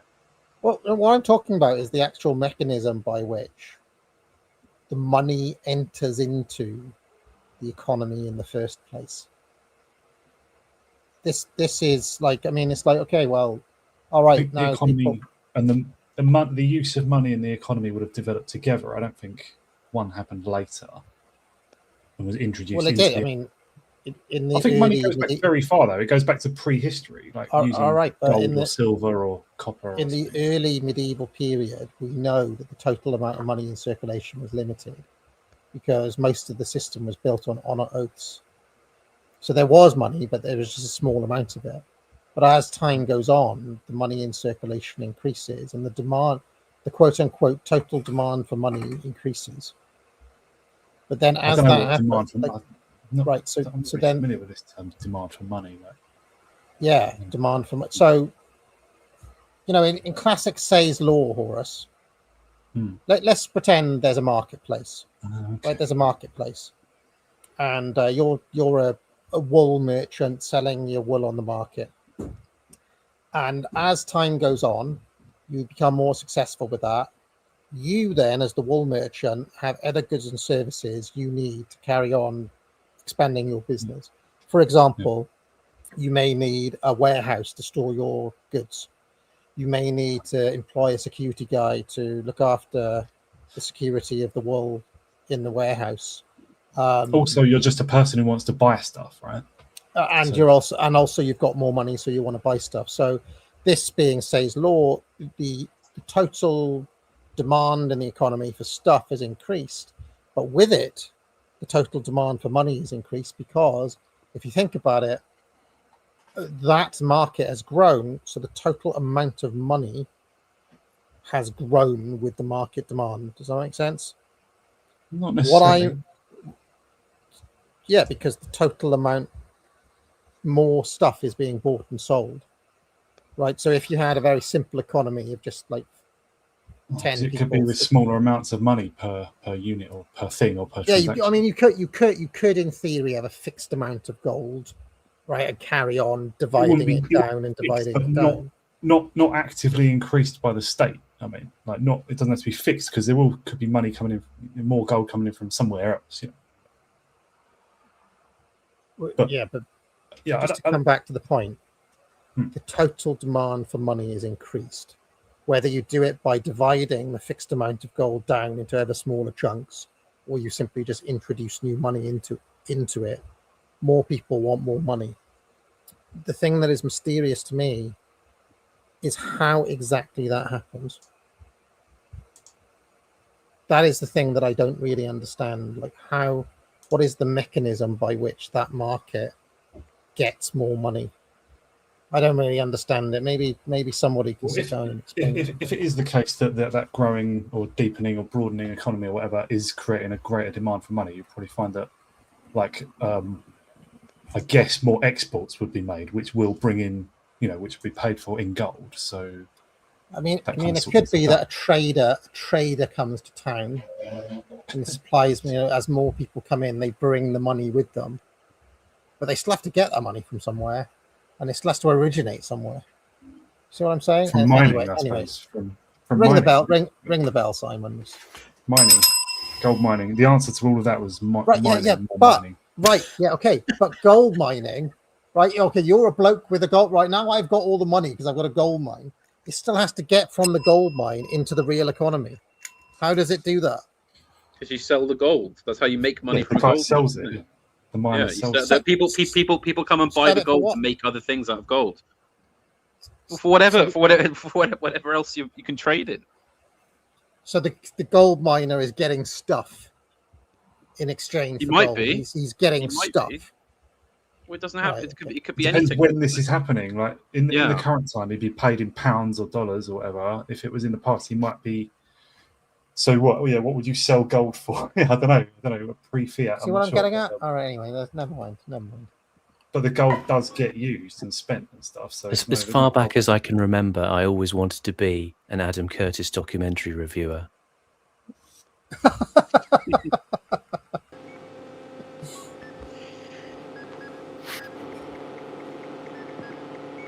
I'd love to work in a place like this. Just lots of machines that go ping. I can guarantee you, all these people in the chat being smug about it, making all these comments, right? Talk to me when you've written a textbook on economics. I bet you not one of you can actually explain that exact process and mechanism. That's your challenge in the next week. And I will give a prize to anyone who can actually do it properly, point by point. What exactly is the mechanism? Okay. Try and clarify it though. Try and clarify the exact question that they need to answer. Is it that what does a gold miner sell gold for in a pre-fiat economy? In its most succinct form, what does a gold producer sell his gold for? What is the mechanism by which the new money enters the money supply? Yeah, we tried to narrow in on what you mean though, because the gold is produced. It is taken from the earth and refined and stuff. So that answers that bit. But you're saying, what the person producing it, what do they sell it for? Is that what you're asking? Yeah, but also the mechanism by which that gold becomes currency. Because otherwise you're saying the guy who owns the gold mine is basically the richest person ever. Why doesn't the guy who has the gold mine just buy everything? Just be like, all these lands are mine now. I've got all the money. I literally got the gold mine. He needs to sell most of the gold that he produces, doesn't he? But he's got huge costs, obviously. He's got the control of the money supply, so the gold miner is going to be very powerful. That was never the case in history, though. I know you're not saying it was, but you're saying explain why it isn't the case that a gold miner just controls everything, right? Or gold producer. Yeah, I'm pretty sure there's another school of thought that says it's never the gold miner; it's always just the government. The government issues the money somehow. Talking about Stephanie the government would just declare this is the official mint, so it has the monopoly. That's MMT stuff. Yeah, that's what MMT is supposed to achieve, the killing off of the last vestige of the idea of real money. Just there's only fiat, and there can only be fiat. That's what you're trying to get us into MMT, right? I figured it out. Ding ding ding. This is the city's largest department store, where a computer center helps process the huge flow of information from the various departments. И ежемесячно сообщают нам сюда. Мы эту информацию обрабатываем на компьютерах. Вот примерно в таком вот виде она. Эта информация примерно в таком виде. Но по существу мы знаем, как обстоят дела в торговле всеми товарами, всеми основными товарами народного потребления. Есть еще и дополнительные специфические источники информации. Панели потребителей специально обследуем население, да. Промышленность прислушивается иногда нашим научно обоснованным прогнозам, но, к сожалению, чаще всего реагирует очень медленно. Ну, например, в свое время... That is a beautiful line there. Like, what did she say? The problem is that very slowly to our scientific forecasts. Yes, I just got no comment. It's brilliant, isn't it? Because this is the whole problem. Is you're just trying to second guess the economy of supply and demand, which is completely intangible. You know, there is no scientific basis for it. She thinks it's the economy that's unresponsive to the control council at the top. What the fuck? But that someone saying would in the chat. I mean, come on. Have some I wouldn't, respect. because she didn't react against the poor folding of the paper a minute ago. Yeah. Which annoyed me. Just, you know, steady on. Была проблема с производством обуви на толстой подметке на платформе. Наша промышленность начала в должном количестве выпускать эту обувь только тогда, когда она уже вышла из моды. AA, sorry to pause. An economically minded friend has just written into me live to answer your question. I don't know how if people are going to try and debunk this or what, but apparently, in terms of how it gets into the market, in the Middle Ages, private miners and merchants bought raw gold to government-run mints, who would then convert it into the official coinage. The mints would process the bullion and return it as coins to the owners, keeping a small percentage as tax and as a production fee for the sovereign. That is apparently the mechanism back then. Well, that's very interesting. So then you've got the owners who've got lots of gold coins now. Then they go and spend it. Presumably, or lend it, or he needs to text again. Then right, that answers a very good question, because that is answered. That's step one. But that money now is still sitting in a big chest or in a big hoard for these owners. But he's also added to that you have to remember that in that age, most of the mines were not privately owned in a modern sense. They were owned by the crown, directly or indirectly. Right. But the crown still has to issue the coin somehow, right? Well, yeah, that's what they're doing. But how? Because whenever the crown has to pay somebody, be it through civil pensions, which were a huge thing in the medieval era, Right. through privileges, by buying foreign goods, paying. I mean, armies are a huge thing, aren't they? Because you can't really pay your soldiers in cattle. Essentially, it works exactly the same way as it does now. When the government has a contract, that's how the new money gets through. So it works in exactly the same way as it does now. Well, yeah, because there's always going to be some aspect in which it's easier to pay them in coinage than it is in hard goods. That means the MMT has a right, though, Morris. How do you mean? Because that's their whole argument. The money only enters the money supply when the government buys something. But it doesn't have to be. The government's a But that's under that specific system. Presumably under, I don't know, sort of liberal capitalism of 1850. There's a lot of excess, just money coming in and out. And then Can you go to a well-known cafe chain or supermarket and buy your friend a milk chocolate chip cookie? It's funny you should say that, AA, because he's actually coming up on Sunday. We're going to go for dinner at a nice restaurant on Jermyn Street. So Buy him a I'll cookie. buy him I'll buy him something. No, I'll buy him a dessert. There you go. Oh, okay, thank you. He's won the AA Economics Prize. Yeah, he answered my question after all those years. Yeah. Isn't Jermyn Street like the Savile Row of shirts? Well, there's just a lot of men's clothing there, but there's also nice restaurants. Actually, no, I tell a lie. We're not going to Jermyn Street. We're going to the Strand. So I mix my restaurants up.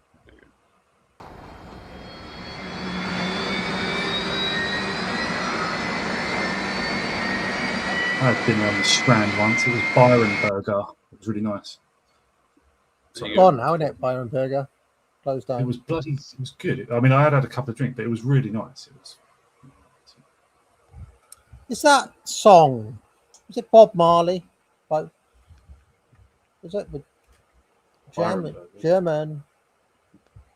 Street? The Jermyn.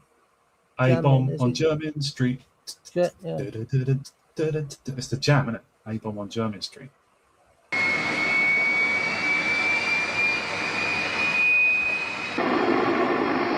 You're being called a bourgeois hat, by the way, going to London restaurants.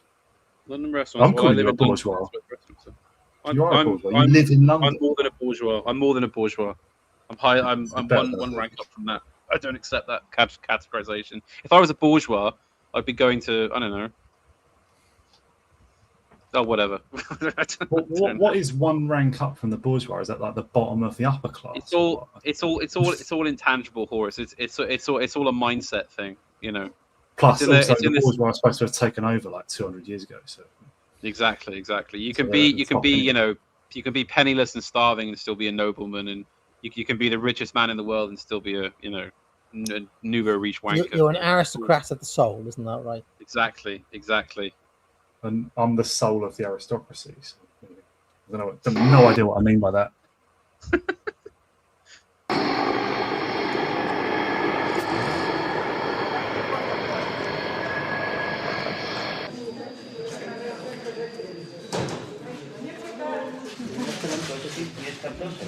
Нет, совсем. Когда-то.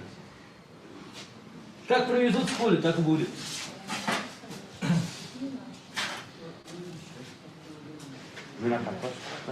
Картошка. Будет картошка. This has a very Giles feel, Simon, this scene here. Indeed. Что ничего нет, что вы действительно говорите-то? Неправда. Ничего нет. А иди в холодильник, укажи поломать. Да вот она у тебя и есть. У меня литр. Ты пенсионер, у тебя какие талоны дают. А вот мы ничего, мясо даже уже неделю не можем найти. Давай, громче. А что мне бояться-то? Я что, с Америки, что ли, приехала? Зато с Америки приехала. У вас все хорошо, у вас все прекрасно. Все прекрасно. Пускай, пожалуйста.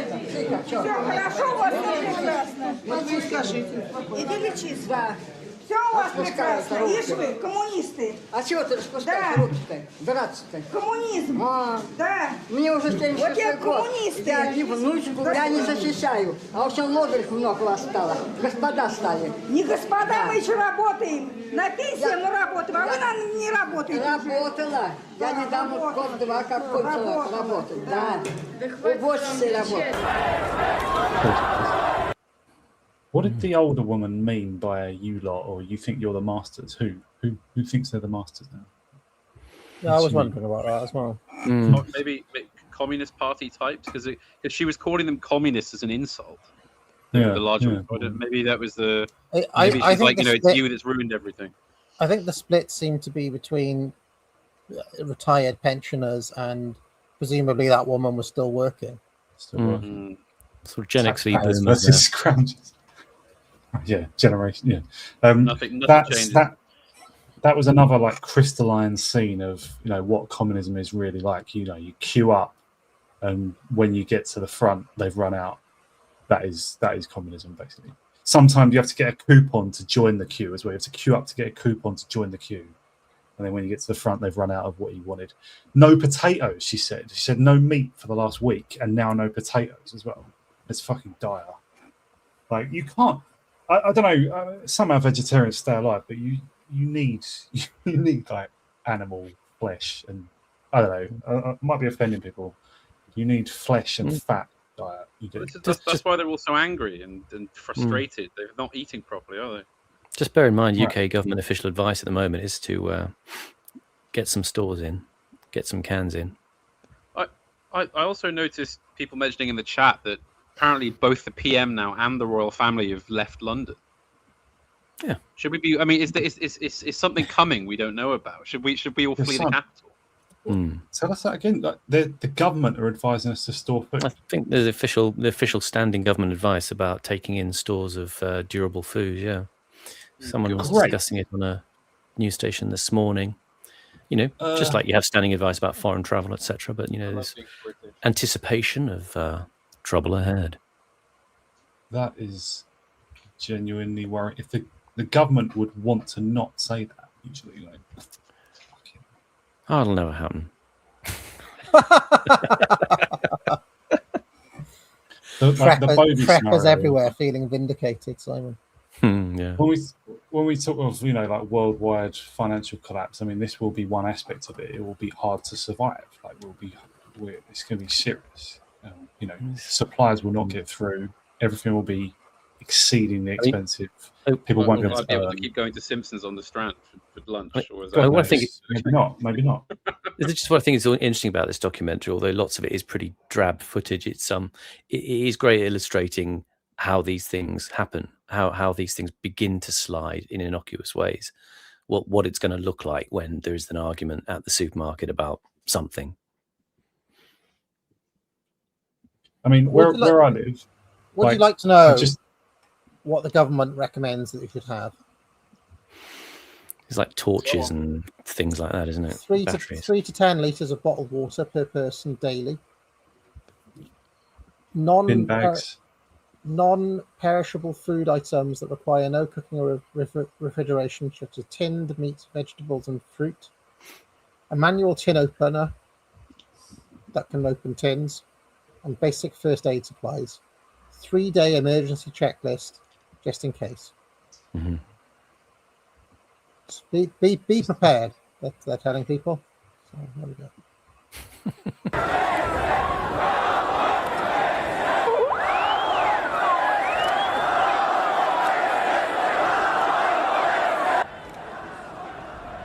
Somehow this time round, I don't think we'll be bothering with those marches anymore, though.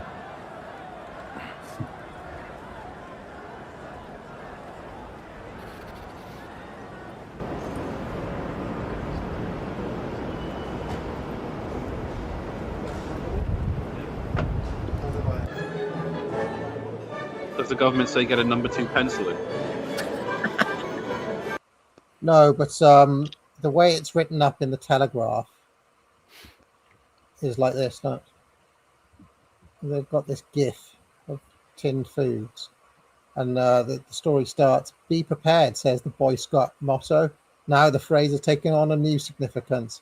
I wonder how long it took Xanth Clay to come up with that one. So there we are.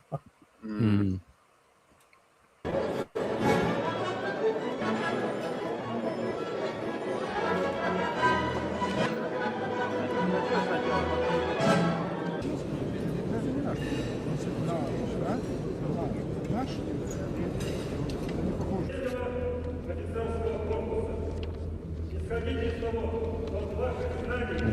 Pause here.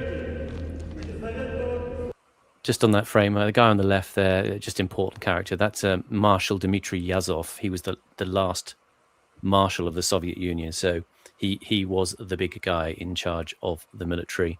And this was the point where the old communist military were beginning to dig in. And they were getting criticism from the lower junior officer levels. Also in this, it's gone past him now, but there was also Gennady Yanayev, who was vice president of the Soviet Union, and he managed the kind of they had a state committee for a state of emergency that arose during the coup in '91, which is to come. When I mentioned earlier the guys who were putting pressure within the central committee or whatever within the party on Gorbachev to do things like the crackdown in Lithuania, well after a lot of other countries had fully broken away. Yanayev was one of the main people pressuring Gorbachev in that way. Mm. Can I just say, I'm looking into this stockpile thing, wondering what the hell it's about. Reading the small print, Simon. Mm-hmm. The UK's National Risk Register has been updated due to the threat of foreign interference in UK democracy, the risk of cyber attacks on digital infrastructure, aka Russia, right? It's Russia. And then scientists have also cautioned that human actions in the form of burning fossil fuels and intensifying agriculture have supercharged hot weather, with data suggesting the heat wave in June killed about 440 people. So it's because of and then it says the UK's biggest ever national home defence exercise will take place in 2027, featuring hundreds of official wargaming officials wargaming Britain's preparedness for hybrid attacks to ensure Britain is in alignment with its NATO allies against a backdrop of rising threats. So it's Russia and climate change is the reason this is happening. So just way. Against the backdrop of rising threats, like in the same way that anti-Semitism is rising every year. Fuck's sake. All the usual players are being assembled. The theatre will open shortly.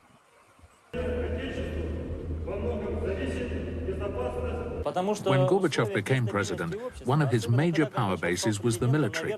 But now, in this state of instability, the question is, who will this organization side with?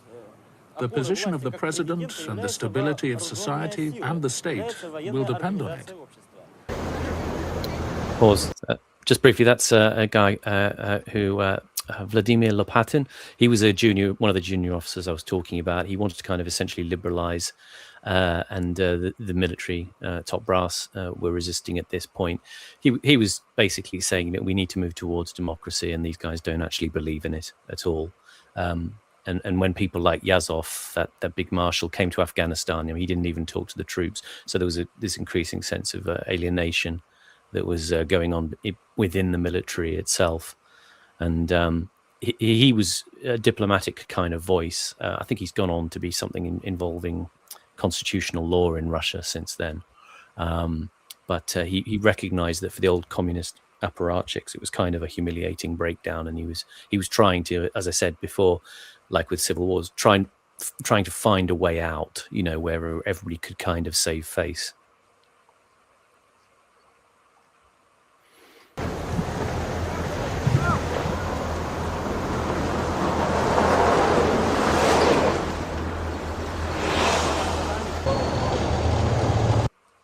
You know these warnings that the government are giving, right? And if someone in the chat said I don't believe you, but like literally it's in the Guardian here. Everything I just read is in the Guardian here, right? It says we're going to be taking steps to show the British public just how seriously we are taking it, right? That means that something's coming. That means in 2027, when they do these war games, something is coming down the pike. Do you think the British government is? I think somebody in the Home Office there knows that Andy Burnham is trouble. That they know, basically they're preparing for the end of the communist regime here, just like what happened in the Soviet Union. We're going to have our own version of it in 2027, or what's a foot? That is strange, isn't it? Strange. That is kind of strange. But anyway. Also, just wondering. Do you think there's enough footage out there and kind of little sort of news moments from the time that you could make a similar documentary about the collapse of the Shah in Iran? It'd be interesting to know. Interesting. I mean, Curtis himself made a good documentary about the actual revolution. I mean, the Shah's regime didn't collapse due to these sorts of reasons, though. It collapsed because he just became extremely unpopular.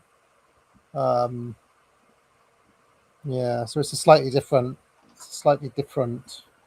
scenario, I would say. It would be interesting to watch it go from kind of this strong regime to completely losing all its support and having to ignominiously flee the country. He's a tragic figure because he didn't really know himself. He believed he was loved, so that must have been a cognitive dissonance to the power of 1,000. Yeah, he was a bit of a megalomaniac in the end. But anyway. Yeah. Also, sorry to be the one that does this, because I like doing long streams, but I do have to be gone by 6, just for time. Well, we're in the last couple of minutes anyway. We have I think 3 minutes left. I've been determined to try to reach the end. Yeah.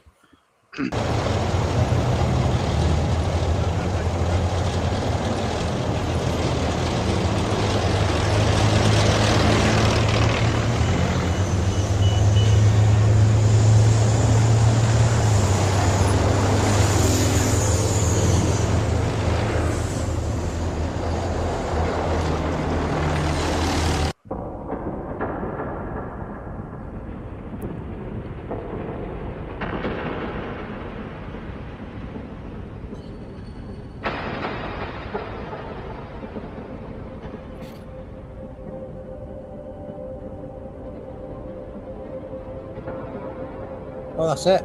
So, yeah, I like the way it's kind of paralleling things that are happening. That wasn't the end of. That was the end of one episode. This is the end of episode 2. How many episodes did it take us to get through that? Too many. Too many. There have been a few super chats, and I did want to show you that raw meat thing as well. But anyway, Chris Primer has said you need to follow winners like the quartering. He also says it's not oil production, it's oil refining. The world needs sour crude, a high sulfur and hard to refine oil. Recusant Pulse said, AA Horus, who in the deep state made the decision to replace Starmer? Horus asked. You didn't get a chance to answer, but I'm interested in your answer. Well, I don't know. Who knows? I mean, who works? We don't know the names of the people who work in GCHQ and MI5 and MI6. And, when I asked that, I didn't mean you have to name the exact names of people, but like in what position a person would be able to do that. I would have thought the grandees of the Labour Party. Yeah, it'll be a mixture of deep. I mean, Scrump's got a lot of good stuff on this. That type of elite, they'll be calling shots on that level. It'll be party grandees, civil service higher-ups, security state people. Probably Peter Mandelson. Yeah, like probably like literally Peter Mandelson himself. I'm not even kidding. I was joking about Neil Kinnock, but he did bring Peter Mandelson into the Labour Party, and he was sort of a protege of Kinnock. So. Pete the drummer says, fun fact, Andy Burnham was the touring keyboard player for the Charlatans when Rob Collins was pulled away for armed robbery. So there we go. Andy Burnham was in fact in a Britpop band, as we talked about a couple of weeks back. Cringe Walker says the number 2 pencil is the standard pencil for exam scanning machines. So they are talking about going to college with the rappers. Captain Smith says Jess caught up with the last 8 months of Deepest Law in the last 2 weeks. Can you imagine listening to 8 months of this show in 2 weeks, guys? I'm picturing Jack Nicholson in One Flew Over the Cuckoo's Nest. Amazing to relive the many dramatic news stories which everyone has now completely forgotten about. The Curtis reviews are some of the best streams. So there we go. I think Chris Primer says gold is just collateral, highly liquid. Were they saying that the Deepest Law is better than watching the James O'Brien reviews? Of course it Probably. I think so. I think so. Yeah, it's more. I think so. Horace just casually putting over Deepest Law as being better than the A show. This is meant to be the B show. Yeah, I'll put my name to that. Dangerous subversion. I say. I mean, well, it's more like TV. WCW Worldwide versus WCW Saturday Night. They were both kind of, or prime time versus superstars. It's hard to say. Hard to say, really. They serve slightly different functions. C123 says AA's YouTube feed is the most revolting thing ever. It was some really bad stuff in there. It's like garbage. It's just stuff that I never really unsubscribed to anyone, because it's not like on Twitter where you're constantly. I used to really create my follow feed on Twitter, but I've just kind of let it grow. Maybe I should just unsubscribe from everybody, But no, not everybody. Like I said, I usually log into my AA mindset where I actually have my functional stuff that I actually watch and listen to, but none of it's political anymore. I don't really watch politics content anymore, because I mean, let's face it, I could go through that feed and just tell you what everybody's going to say already. AA, would you say, Polanyi's book, The Great Transformation, we talked about the double movement, like any time anyone tried to create what is actually like a proper like market, a market in labour and a market in land and money and so on, that like just society naturally tried to protect itself, usually by means of the state. So we libertarian types call it the state, but I think you have that. Do you know what I mean? That's what the double movement is supposed to be. Like any attempt to go to full liberalism naturally provokes a reaction of power, basically, in order to stop catastrophe, right? Which is an interesting theory. Like, would you say you have that reaction with slop? Like, you try to annihilate slop from your, or you utterly revile slop, and yet you also it just bounces back somehow. Like, it just recreates itself in another. I recently made a video on academic agent mindset called the 20 Laws of the Subconscious Mind, and one of those, I can't remember which one now, is about if you focus on something a lot, even if it's negative, right, you have a habit of bringing more of that thing in, and also if you try to force something, right, if you let's say there's something you really want, Horus, and you really, really want it to the point where you're trying to force it. In a strange way, you create a resistance builds up, and the opposite ends up happening. And really fancy that girl and really show how much you fancy her. You'll repel her like a kind of you'll exactly that. But that principle, not just with a girl, but with everything, with everything. So if I was constantly going on about hating slop, right, or I would end up paradoxically attracting more of it. If I kept going on just and on when about, I thought I was out of the slop pulls me back in. Exactly. I'm trying to remember what I call those. I'm skeptical of this logic. It is possible to cut off slop. I mean, some other things that may be true, but you can. Yeah, but you'd have to do it. You'd have to do it in such a way that you don't go on about it. You'd have to just do it. You'd have to do it without going on about it. You'd have to not think. You'd have to just kind of and do it in such a way that it's just kind of done. If that makes any sense. And so that refers to another one of your videos as well, isn't it? Like, don't say what you're going to do. that. Exactly. The idea of silence as well. But if you watch those 20 laws and abide by all of them, which is actually very difficult, you could very easily bring about a total severing of something that you don't want, or bring about something that you do want. But it requires quite a lot of control to be able to do all 20 at the same time. So you could kill off the slop within you if you really focused on it, but it takes great effort. It's like firing. But it also paradoxically involves not thinking about it as well, because if you focus too much on the slop, you will generate more of it, regardless of. Okay. So you have to not, in a strange way, just do something else, not focus on that. Just like if you want that girl, Horus, you don't chase her, right? Because you'll chase her away. You have to kind of. Trust me, I know. You have to kind of, in a way, be the sort of person that she'd want and also just be cool and easy and not chase, and somehow like she'll, you know, you put yourself in a position where she'll come to you or something like that. It's weird. Somehow the next day you wake up and she's going out with a geezer you hate. Yeah. Sorry. Yeah. Well, wow. Okay. So anyway, let us carry on with the super chats here. Sam 153 OG says, "Rest in peace, Kavinsky. Night call out to a real human being and a real hero." And Recusant Pulse says, "The UK government acting out war prep is a way of masking Russia think threat of war is real. A lot of the US, EU, UK action is for this purpose." So there we go. So they want the Russians to think the threat of war is real. So they're doing all this stuff to kind of kayfabe it. That may be true. The Russians don't think they're messing around.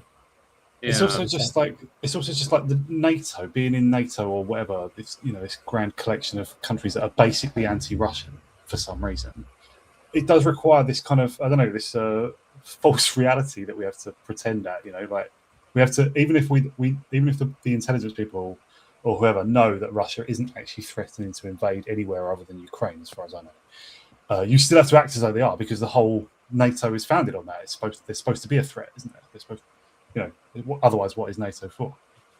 So it's just, do you know what I mean? Like a lot of this madness comes out of just the idea of, I don't know, we have to assert ourselves geopolitically, like, which is, I just think it's daft. Like we should be powerful. We shouldn't act powerful. You know. Do you know what I mean? Like, Before we wrap up here, because I know you have to go, that's the end of the super chat. I did want to show you the wife swap thing.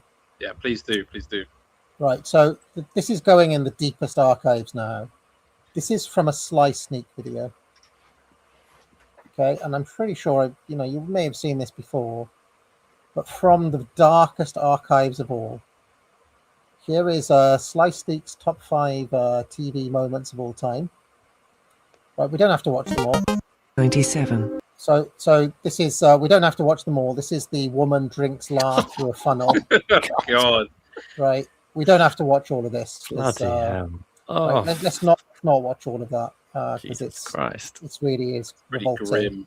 Oh. Yeah, we'll skip that. We were doing wife swap. And then there's this Britain's fattest man. Oh, yeah, didn't Timothy Spall play this guy? Britain's fattest man. It's not the fact that the fattest man, but the fact that he's got a creation. Bloody hell! Right, the creation is this thing that he wears on his head. Have a watch of this. Wig. There's an issue, Jack. Yeah. We've both been skirting around. Yeah. And we haven't really grasped it. And it's about your hair, Jack. Yeah. Well, all I've got to say to that, like the Germans, they never left me alone. I mean, it's something that started from school. And all I said was a few words, and they just said, "Oh, well, we'll leave it at that." I'll just say it's Jack's creation.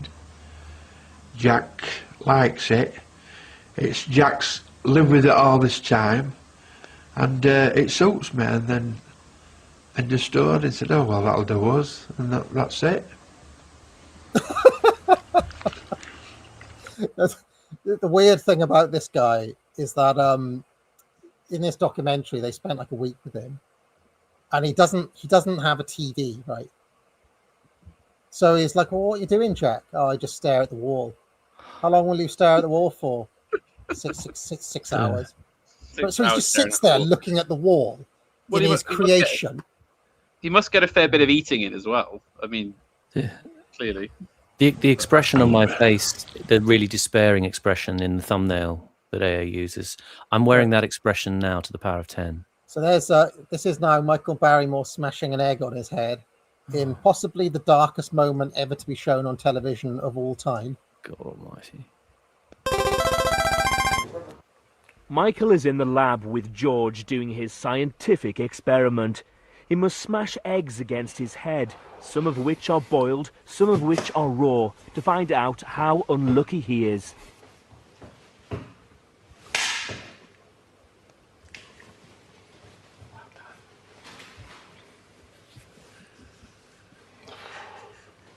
forgot George Galloway did reality TV. This is the worst. The yoke's on you, Michael. Look at the existential despair in his face, Simon. That is a man who is thinking, "What am I doing?" You actually said existential. You do realise that? You do, you did realise that. Now, this is what I mentioned on the lecture. Do you remember I gave that lecture last week on? I can't remember which one it was. I think it was the one on Kahneman or the one on Haidt, where I said James on Bear Grylls Island discovered that the problem was really him when he was expelled from the island, when he would have been killed. This is that footage.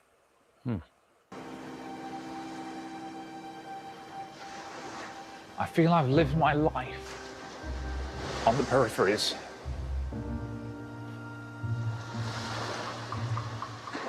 And this was my chance to start with a fresh slate, people that I did not know, and prove to myself that it was not me that was the problem.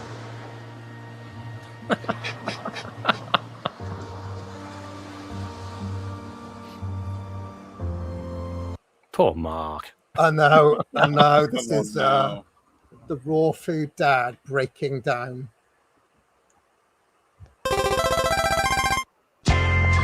In Iowa, with the raw food diet banned, Kim's ruled the Hagewood kids visit a restaurant and choose whatever meal they want. What looks good to you? The chicken strips or the roast beef. I think I'm just gonna go with a hamburger. Wow. And do you need barbecue sauce or ranch or anything? Just ketchup? Dig in. It tasted like really good, but then once it started going down, it just didn't quite settle with my stomach. It was mighty one day. The most difficult part is the knowing what may happen afterwards. In Iowa, it's the morning after the Hagewoods' first cooked meal in over a year, and all is not well. I feel really not good. Oh, you don't feel good? No. Do you feel sick? Yeah, I was the food last night. Oh, really? Yeah, I knew that food was not good for us. Our bodies were like, get this stuff out of our system. I didn't really sleep very well last night, and my stomach hurt. Then this morning, I just haven't had very much energy. I'm not feeling. You just wait for this dad's breakdown. It is phenomenal. Very well at all right now. I feel like somebody's just kicked the wind out of me. But my kids are suffering right now. I hate to see my kids in pain. I know, everyone does. This is what'll happen if they go off of our diet. I just feel really terrible right now. I'm doing this to my children. They're such troopers. And I want to do the rules, but I don't want to do it at their death. Jesus.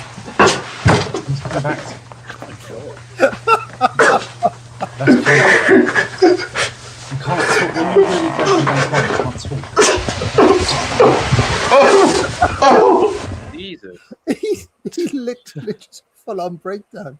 Talk about because he forced them to eat raw meat all the time.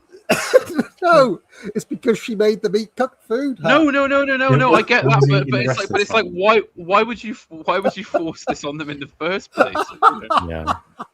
What were they also, because aren't you going to get parasites and worms and all sorts of horrible things? Did you see at the end there the state of the state of the kit of the bathroom?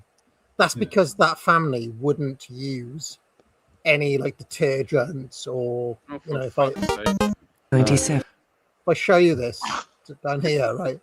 Look how manky that.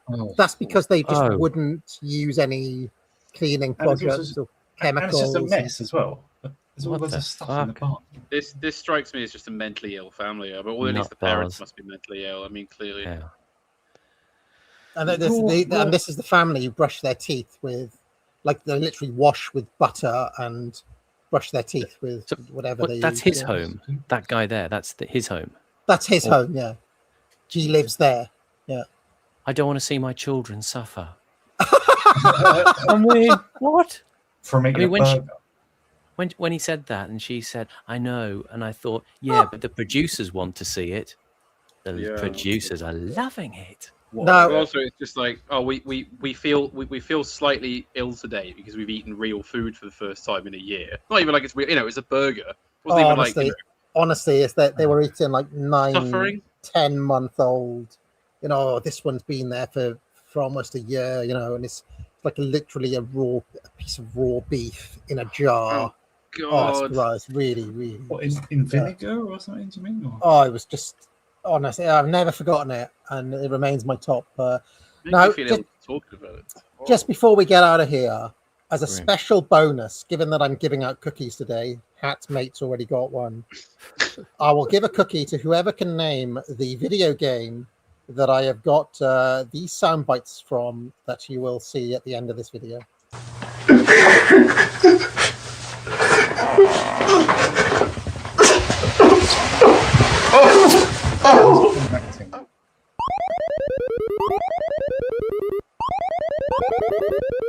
Isn't that Duck Hunt? No? Manic Mike? Yes. Yeah. Yes, it is. I'm a little bit surprised because I thought it was a different one, but yeah, I think it is Duck Hunt. I think it's that little dog laughing. Well done, Hat. Well done. Well, there you go. What do I win? Done. You can buy yourself a cookie as well when you pay it. Excellent. Thank you, sir.